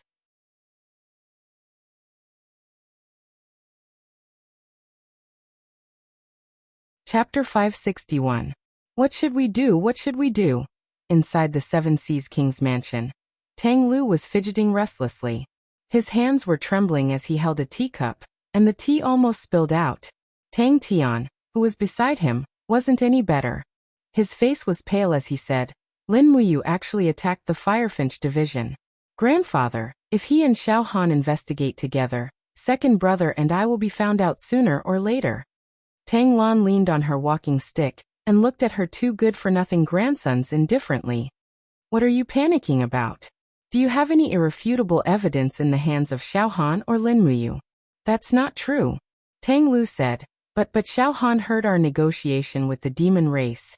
Once he reports us, I'm afraid. Report you? Tang Lan said in a low voice. There's no concrete evidence. What right does he have to report you? Xiao Han can't bear the crime of falsely accusing Marquis Linbei and Marquis Linshi. Why are you two so impatient? If the enemy doesn't move, we won't move. How can you achieve anything great by being so flustered? I'm so disappointed. Tang Lu said. But grandfather, what should we do now? What else can we do? Tang Lan's eyes were filled with deep disappointment. It's a pity that Xiao Shi is inseparable from the Empress. Otherwise, she might be able to help. Yes, yes. Tang Tian nodded repeatedly. He had completely lost his composure. At this moment, an official walked in and said respectfully, Your Highness, the son-in-law of Marquis Pingnan, Xiang Yu, requests an audience. Oh. Tang Lan looked up and said, Invite Marquis Pingnan in. Yes. Xiang Yu walked in travel-worn. Beside him was Princess Wei Tang Wei, who was also his newlywed wife. Tang Wei had a blissful smile on her face. It seemed that she and Xiang Yu had just gotten married and were deeply in love with each other. Xiang Yu pays his respects to Your Highness. Although Xiang Yu was already the son-in-law of the Tang family, he still didn't dare to be arrogant. He knelt on one knee and paid his respects. Marquis Pingnan, please rise. Tang Lan raised her hand and said, You two seem to be in a hurry. What's the matter? Xiang Yu replied, Naturally, it's because of the Fire Sparrow division. There are rumors that the two young masters, Tang Lu and Tang Tian, are secretly in contact with the demon race. Lin Muyu and Feng Jixing are currently investigating this matter. I'm not sure if it's true. Tang Lu was startled and laughed. Brother-in-law, what are you saying? Why would Tang Tian and I do such a thing? Xiang Yu said indifferently, Young masters, there's no need to hide it from me at this time. Xiang Yu is Princess Wei's husband, and can already be considered half a member of the Tang clan. If the Tang clan doesn't trust me, I'm afraid. Tang Lan raised her hand and said, Marquis Pingnan, don't be angry. This matter still needs to be considered at length. It seems like the rumors outside are true. Xiang Yu narrowed his eyes and said with a smile, Your Highness, has our Tang clan really contacted the devil race in private? It can't be considered a private meeting. It's just a transaction. Tang Lan's voice was very calm as she said, The Tang clan's influence in North Ridge Province is declining day by day. If nothing unexpected happens, it won't be long before Her Highness the Empress will eliminate our influence one by one from Lanyan City. Although we are officials, we must also consider our own future. Xiang Yu said, Yes, but I don't know what kind of transaction it was. If it's just to kill a governor of Tsangnan province, I'm afraid it's not enough. Tang Lan said, Naturally, it's not just this. But this time the matter was actually exposed. It's all because of these two good-for-nothing descendants of the Tang clan who were too careless. It really disappoints me. Grandfather. Tang Lu and Tang Tian's faces were full of shame, and they couldn't speak. Xiang Yu smiled and said, Your Highness, I've seen Xiao Han before. He's a cautious and meticulous person. It's very difficult for those who are targeted by him to escape. This matter can't be completely blamed on the two young masters. Tang Lan said, Lin Muyu and Feng Jixing are investigating the Fire Sparrow division. Sooner or later, Tang Lu and Tang Tian's matter will be implicated. The two of them are the last of our Tang clan's male bloodline. We absolutely cannot lose them.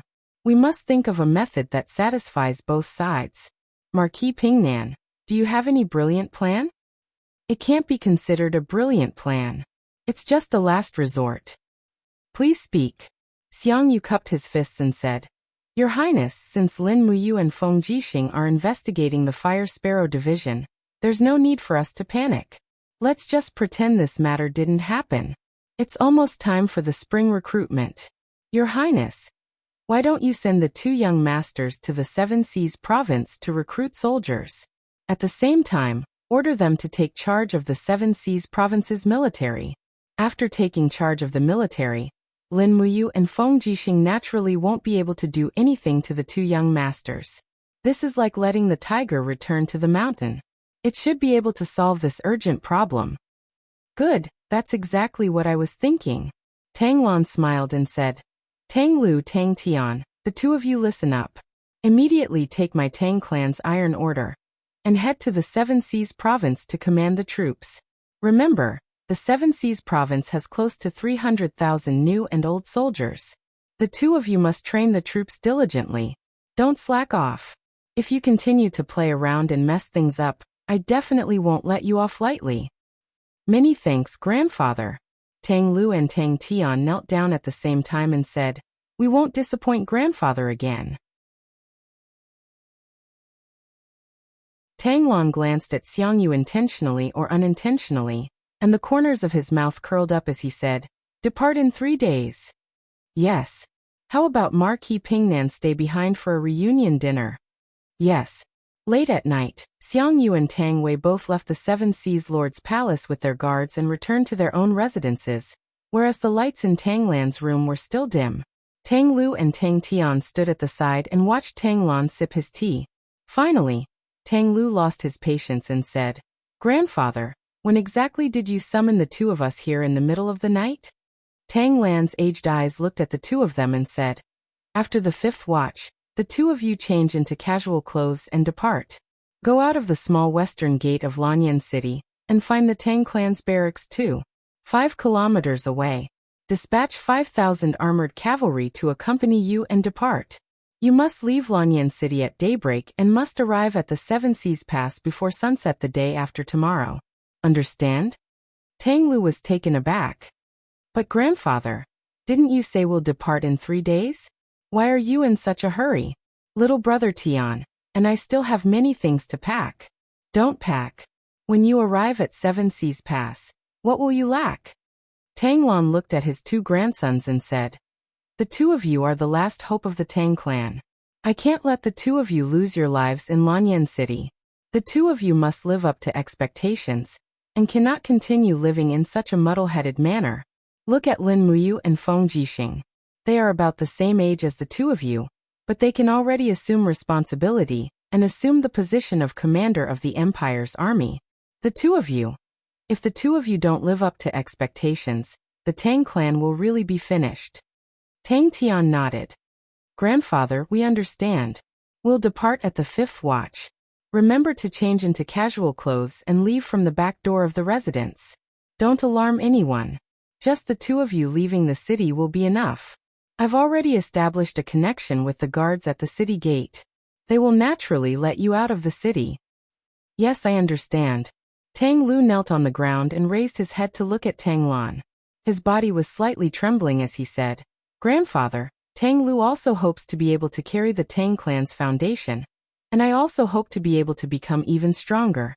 I know that it's very difficult for grandfather to support it all by himself, but please believe me.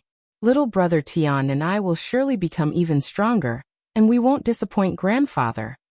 And go." Tang Lan waved his hand and said, "I won't see you off. The two of you must take care of yourselves. The future of the Tang clan lies in the hands of the two of you. Don't let me down." "Yes."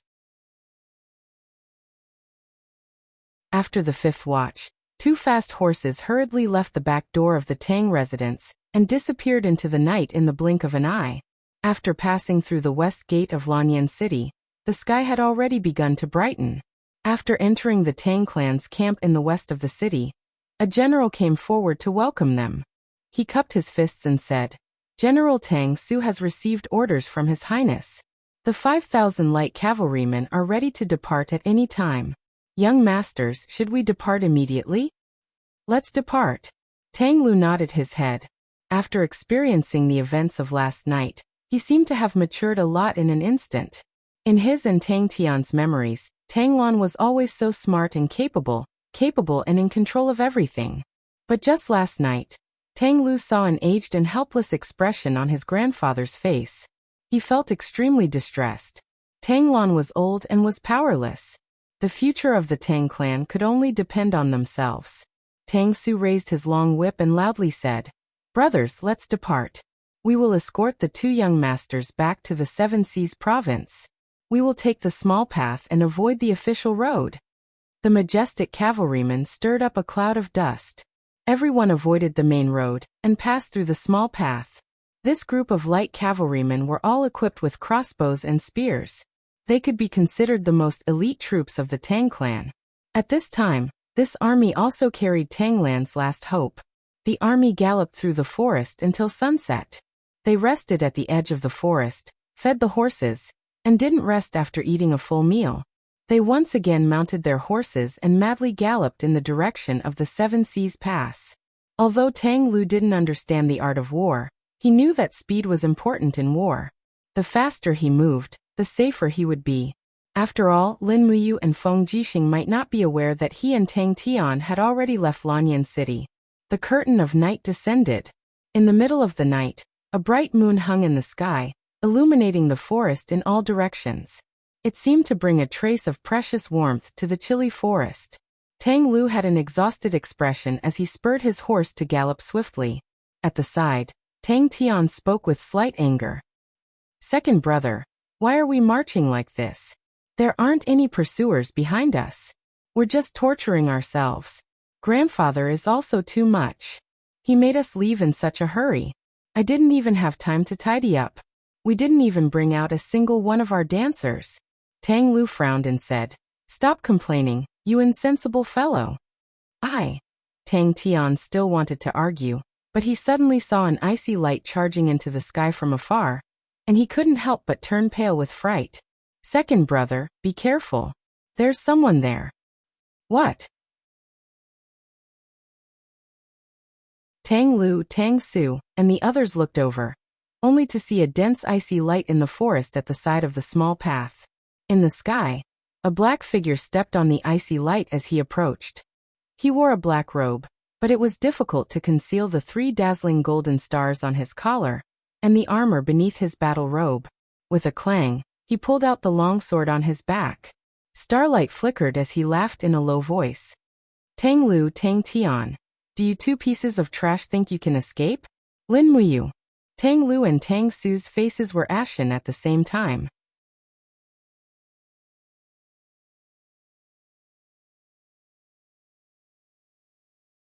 Chapter 562. Protect the young master, kill them. Tang Su pulled out his sword and led a group of light cavalry to charge forward. From afar, a group of light cavalry raised their bows and arrows, and in an instant, a series of black arrows shot into the sky. Die! The newcomer raised his long sword and suddenly slashed out a frosty sword chi. Shwa! The fierce frosty chi covered the sky and covered the earth. In the blink of an eye, more than a dozen light cavalrymen were already covered in frost. In an instant, their lives were taken away by the power of the frost. Tang Su's face was aghast. He leaped up from his horse and with his sword he roared. "Lin Muyu, don't you dare bully my Seven Seas Tang sect. Get down here." However, the Lin Muyu in front of him raised his palm and flew out. In the air, a sparkling ice shield quickly condensed, deflecting Tang Su's sword and tens of arrows. Still thinking of leaving? A powerful domain aura engulfed the surroundings, causing a group of Tang family's light cavalry to be unable to move. Lin Muyu stepped on the snowy light and rushed down, his long sword descending from the sky, straight towards Tang Tian's direction. "Bastard!" Tang Tian raised his hand and a fire fox seal appeared. The fire fox martial spirit roared fiercely, but just as Lin Muyu's sword fell, the tyrannical ice energy surged, and the air seemed to freeze. Hiss sound of ice condensing could be heard, and the extremely hot fire fox martial spirit was actually frozen. Tang Tian was dumbfounded, but his body was already unable to move. Kacha! The sword light swept past, and Tang Tian was immediately split into 2. His head and shoulders were chopped off from the back of the war horse, and his upper body fell to the ground with a kacha sound. The Tang sect soldiers at the side were scared out of their wits. "He killed young Master Tang Tian. He killed young Master Tang Tian." Amidst the screams, many of the soldiers had already abandoned their weapons and fled in panic. Going against such a strong holy king would only result in a crushing defeat. Swoosh! Tang Su's sword blade cut through the wind, and it was another biting cold strike. However, Lin Muyu seemed to have foreseen this. She turned around and kicked Tang Su's wrist with a blood-red cyclone surrounding her ankle. With a pung sound, she broke Tang Su's wrist. Then she followed up with another kick.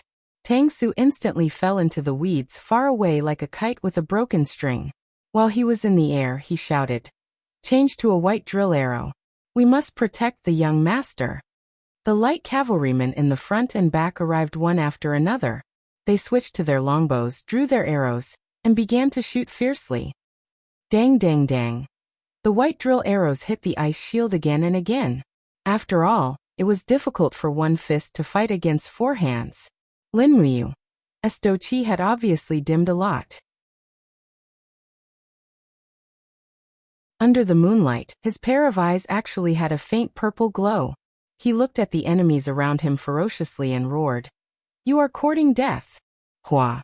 His figure suddenly dashed down from the sky, and his sword descended from the sky towards the crowd, causing another few tens of people to be frozen into pieces of ice.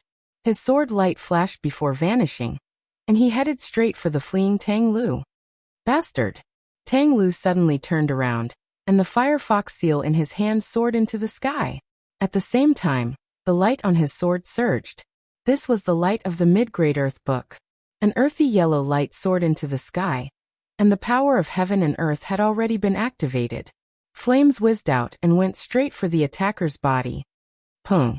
The ice shield collided with the mid-grade earth book's raging flames. Instantly, the flames surged and burned, and the surrounding Tang sect soldiers who couldn't dodge in time wailed miserably. The long sword in Tang Lu's hand produced a protective force, allowing Tang Lu to avoid all of the raging flames like a rock. Shwa! The sword light split the raging flames. In the end, Lin Muyu began to surpass the might of the mid-grade earth book, and the long sword flashed past. Ka! Tang Lu screamed miserably. The arm that was holding the weapon was directly chopped off. After losing the protection of the weapon, the raging flame swept over and engulfed his body. Young master! Young master! In the surroundings, a group of 7 Seas City soldiers were dumbstruck, and they were scared out of their wits. After a few seconds, angry roars soared into the sky, and one by one, they rushed towards Lin Muyu, who was temporarily in the sky without a care for their lives. At this moment, Lin Muyu continuously killed so many people, and his strength was already unable to maintain. With a light wave of the long sword, another wave of ice energy surged out, and tens of soldiers holding spears froze to death. A group of reckless fools. He laughed sinisterly, turned around, and shot out like lightning, disappearing into the boundless curtain of night in the blink of an eye. It's over, it's all over. Tang Su laid on the ground covered in blood, and his face was ashen. With Tang Lu and Tang Tian dead, the Tang clan was already without descendants, who would inherit half of Tangland's empire. Huff huff. Amidst heavy gasps of breath, Lin Muyu dashed for nearly 5 kilometers under the moonlight before hurriedly stopping. He lifted the cloak on his head, and his young face seemed extremely resolute under the illumination of the moonlight. His eyes emitted a dense purple light, and an unending stream of Grandmaster Devil energy surged out from his body to heal his injuries. How was this Lin Muyu? He was a high-ranked devil of the 5-star devil ancestor rank. Bai Bing, one of the 15 elders of the devil race, and also the youngest elder. He was proficient in ice attribute absolute arts. HHH. With a light scream, Bai Bing pulled out a white drill arrow that had shot into his arm, and threw it to the side. The white drill arrow emitted a clear ding sound as it hit the rock. He clenched his teeth, and dense frost condensed on his palm to freeze the wound. His eyes were filled with dense rage as he said indifferently, a mere Tang Lu and Tang Tian were actually able to injure me. Simply detestable. But once Tang Lu and Tang Tian are dead, the 7 Seas province will probably fall into chaos. Old bastard Tangland's lifespan is approaching its end, and I want to see who else he can rely on to inherit his authority. As he spoke, Bai Bing cried out in pain once more, and the corners of his mouth curled into a smile that was extremely savage. Lin Muyu, the rest is up to you. Hee. After the fierce battle, the numerous bonfires in the forest still hadn't been extinguished. Tang Su held his sword in a daze as he slowly walked between the numerous corpses, and his face was filled with regret and despair as he looked at Tang Tian's body that had been split into 2. What should I do? What should I do? If His Highness blames me, I'm afraid my entire family will be annihilated. General. The nearby captain said, this matter can't be blamed on you. Lin Muyu is truly too strong. Moreover, he obstructed us here in the middle of the night. I'm afraid no one would be able to resist him. We'll report this matter truthfully to His Highness. What's the use of that? Tang Su laughed bitterly. Only he knew that Tang Lu and Tang Tian were Tang Lan's final hopes. Once these two people died, Tang Lan's world was practically equivalent to collapsing. Under his rage, not to mention himself, the heads of these 5,000 people would probably fall to the ground. Just at this moment, a woo-woo scream suddenly came from the midst of the pile of corpses. Ah! One of the soldiers who was transporting the corpses stared dumbfoundedly at the person lying in the middle of the bonfire. It was as if he had seen a ghost. Suddenly he laughed wildly and said, "Young master didn't die, young master didn't die." What? Tang Su hurriedly raised his sword and rushed over. He knelt on one knee beside Tang Lu's body. Borrowing the moonlight and the light from the torches, he saw that Tang Tian's right arm had already been chopped off. His face and chest had been burned into a mess by the flames, and he was almost unrecognizable. His voice was extremely soft, but it was like a flickering flame of hope as he said, "Commander Tang Su. This subordinate is here, this subordinate is here." Tang Su was extremely excited. Tang Lu took a deep breath, and only then did he have the strength to continue saying, "Quickly use healing medicine to heal my wounds. Also, I have a low-grade book embryo of the Law of Life in my spatial bag. Take it out, and use it to save me." "Yes." Tang Su hurriedly took out a shield from Tang Lu's spatial bag. With a light turn of his wrist he willed it. Immediately a green light poured into Tang Lu's body. Those burns actually slowly healed at a speed visible to the naked eye.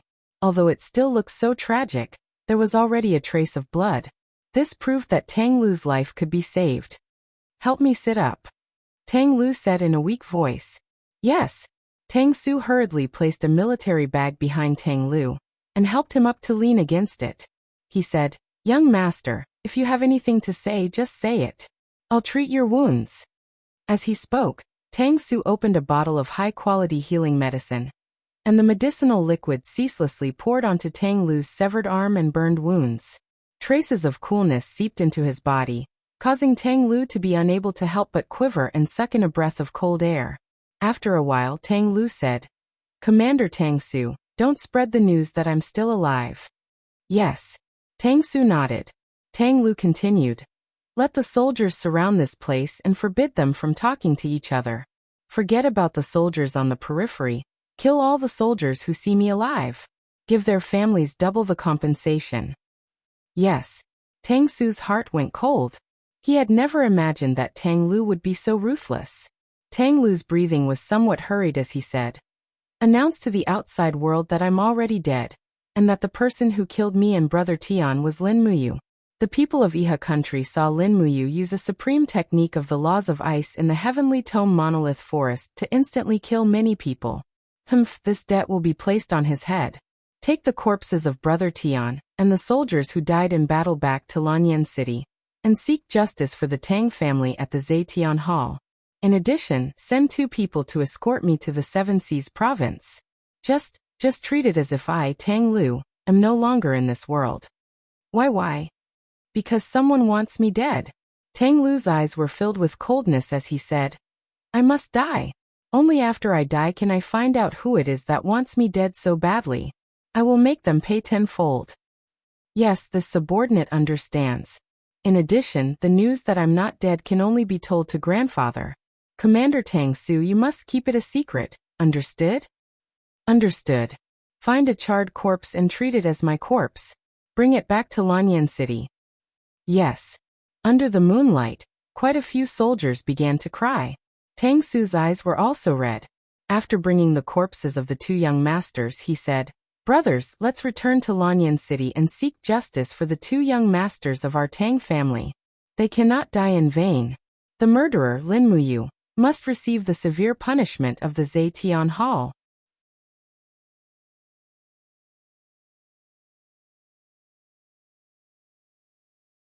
Chapter 563. One day later, in Lanyan City, a group of cavalrymen slowly entered the Seven Seas monarch's residence. Tang Lan, Tang Wei, and Xiang Yu, who had received the news in advance, were already waiting in the front courtyard of the residence to welcome them. When they saw several soldiers carrying Tang Lu and Tang Tian's corpses into the residence, Tang Luan couldn't help but tear up. Lifting the white cloth, they saw Tang Tian's still frozen and broken body. He had been split into 3 parts by a sword and died a miserable death.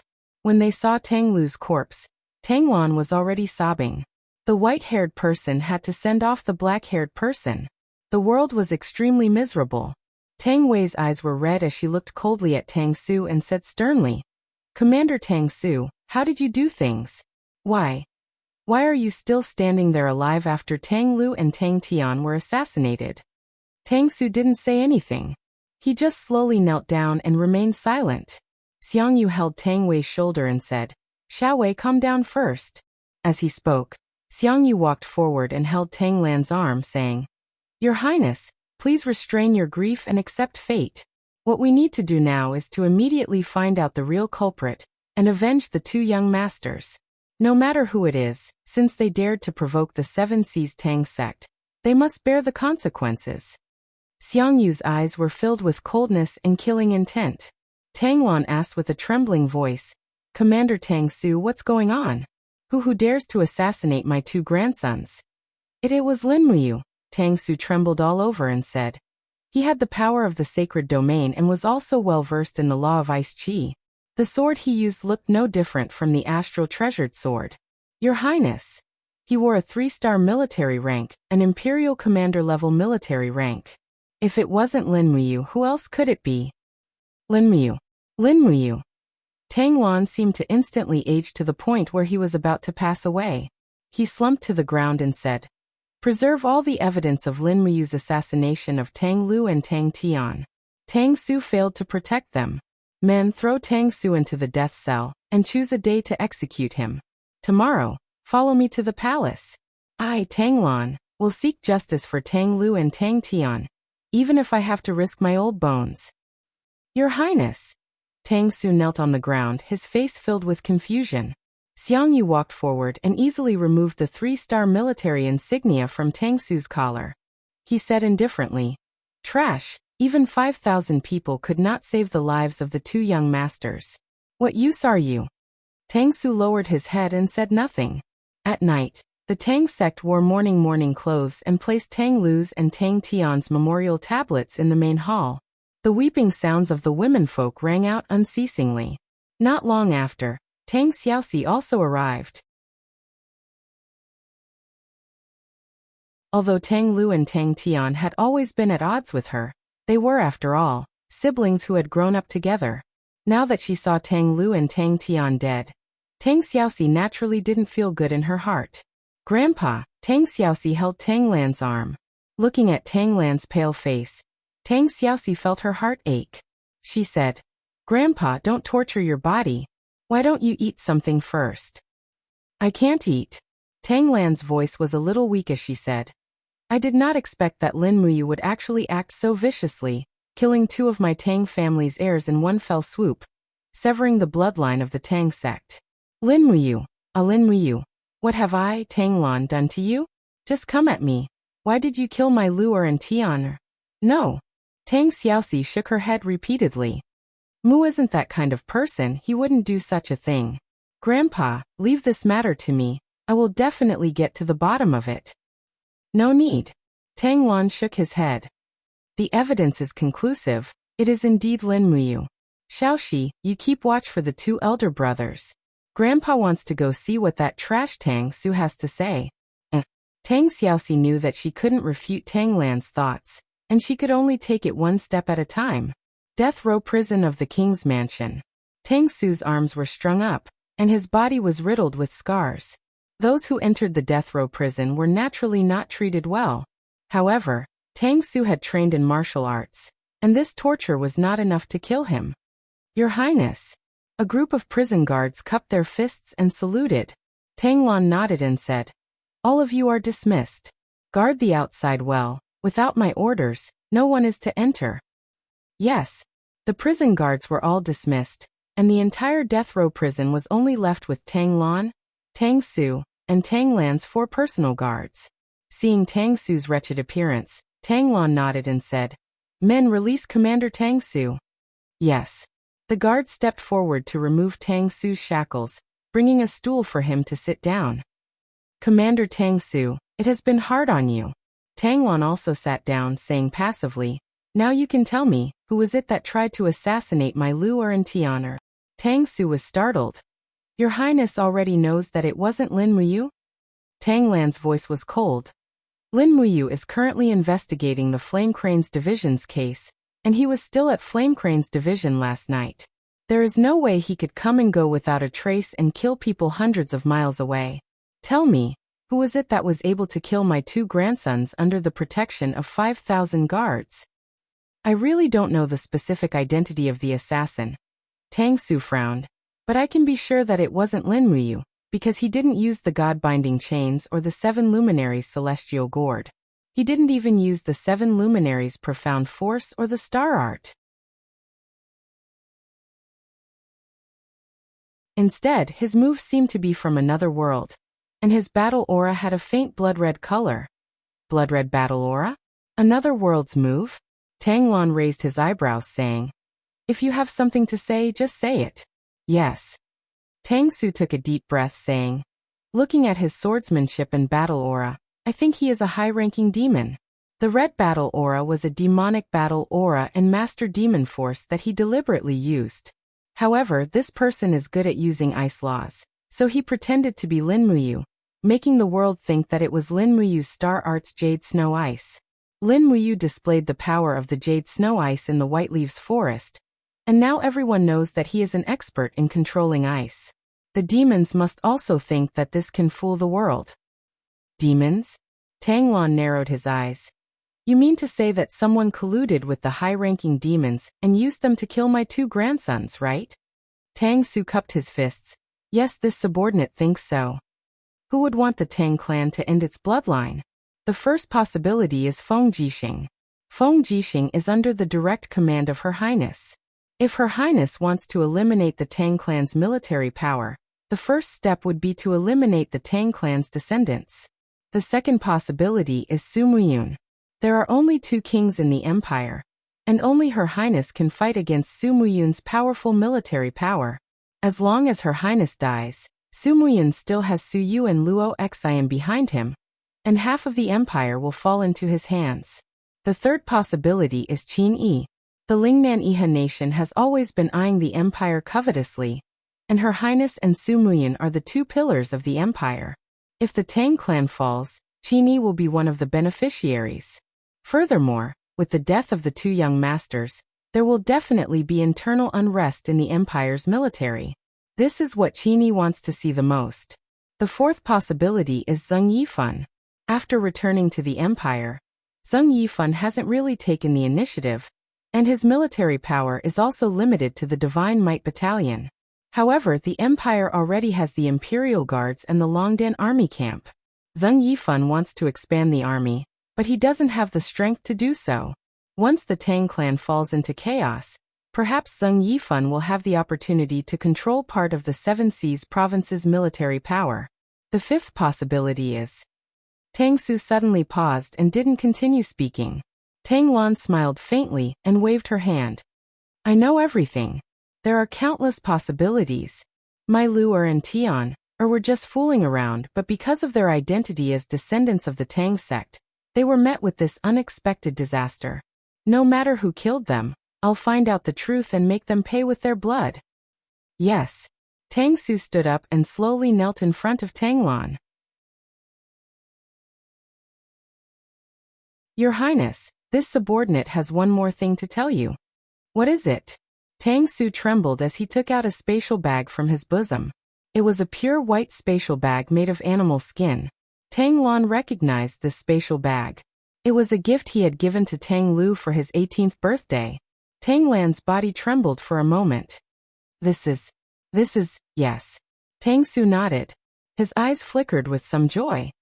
Although the owner of this spatial bag was seriously injured, he didn't die. Right now, he's already on the way to Seven Seas City. He asked me to tell Your Highness that he's already dead. He wants to become an invisible person and assist Your Highness in the dark. Lu'er, Tang Lan held the spatial bag and suddenly looked up to the sky and laughed. There was some vicissitudes and some gratification in his laughter. Your Highness, what should we do now? Tang Su asked. Follow me to the palace tomorrow. We'll use the material evidence and witnesses in our hands to testify against Lin Muyu for the crime of murder. Tang Lan's eyes were slightly fierce. This foster son of the former emperor has been tyrannical in Lanyan City for too long. It's time to let him know what retribution is. Yes. Late at night, Flamingo Division. Xiao Han flipped through the files with a distressed expression on his face. What's wrong? Can't find it. Lin Muyu sat at the side drinking tea and said with a smile. Can't find it. Xiao Han shook his head and said. Commander Yu, I think you should be concerned about the important matters that concern you. The Seven Seas King's estate has already sent out news that you've killed Tang Lu and Tang Tian. The Seven Seas King will surely seek justice from Her Highness the Empress during the Imperial Court Assembly tomorrow. Supposedly, their evidence is extremely conclusive. Commander Yu, you must be on guard against them. I know. Lin Muyu took a deep breath and said, what's going to come will come. Beside her, Feng Jixing stood up and said, You've been staying in the imperial capital. We also have very sufficient witnesses. Tomorrow we'll see what material evidence Tang Lan can produce. Yes. Lin Muyu looked at the bright moon outside the window with a deep gaze and said, but who assassinated Tang Lu and Tang Tian? Who knows? Feng Jixing smiled faintly. There are too many people who want Tang Lu and Tang Tian dead. Just like there are too many people who want you and me dead. That you're tuning in to the Li Mei's Wuxia Whispers YouTube channel. We're so grateful for your support, and don't forget to subscribe to join us on this incredible journey through captivating stories. Your generosity through donations truly makes a world of difference, as it's the primary source of revenue that allows me to expand and enhance this channel for you. Thank you from the bottom of my heart for being a part of this adventure.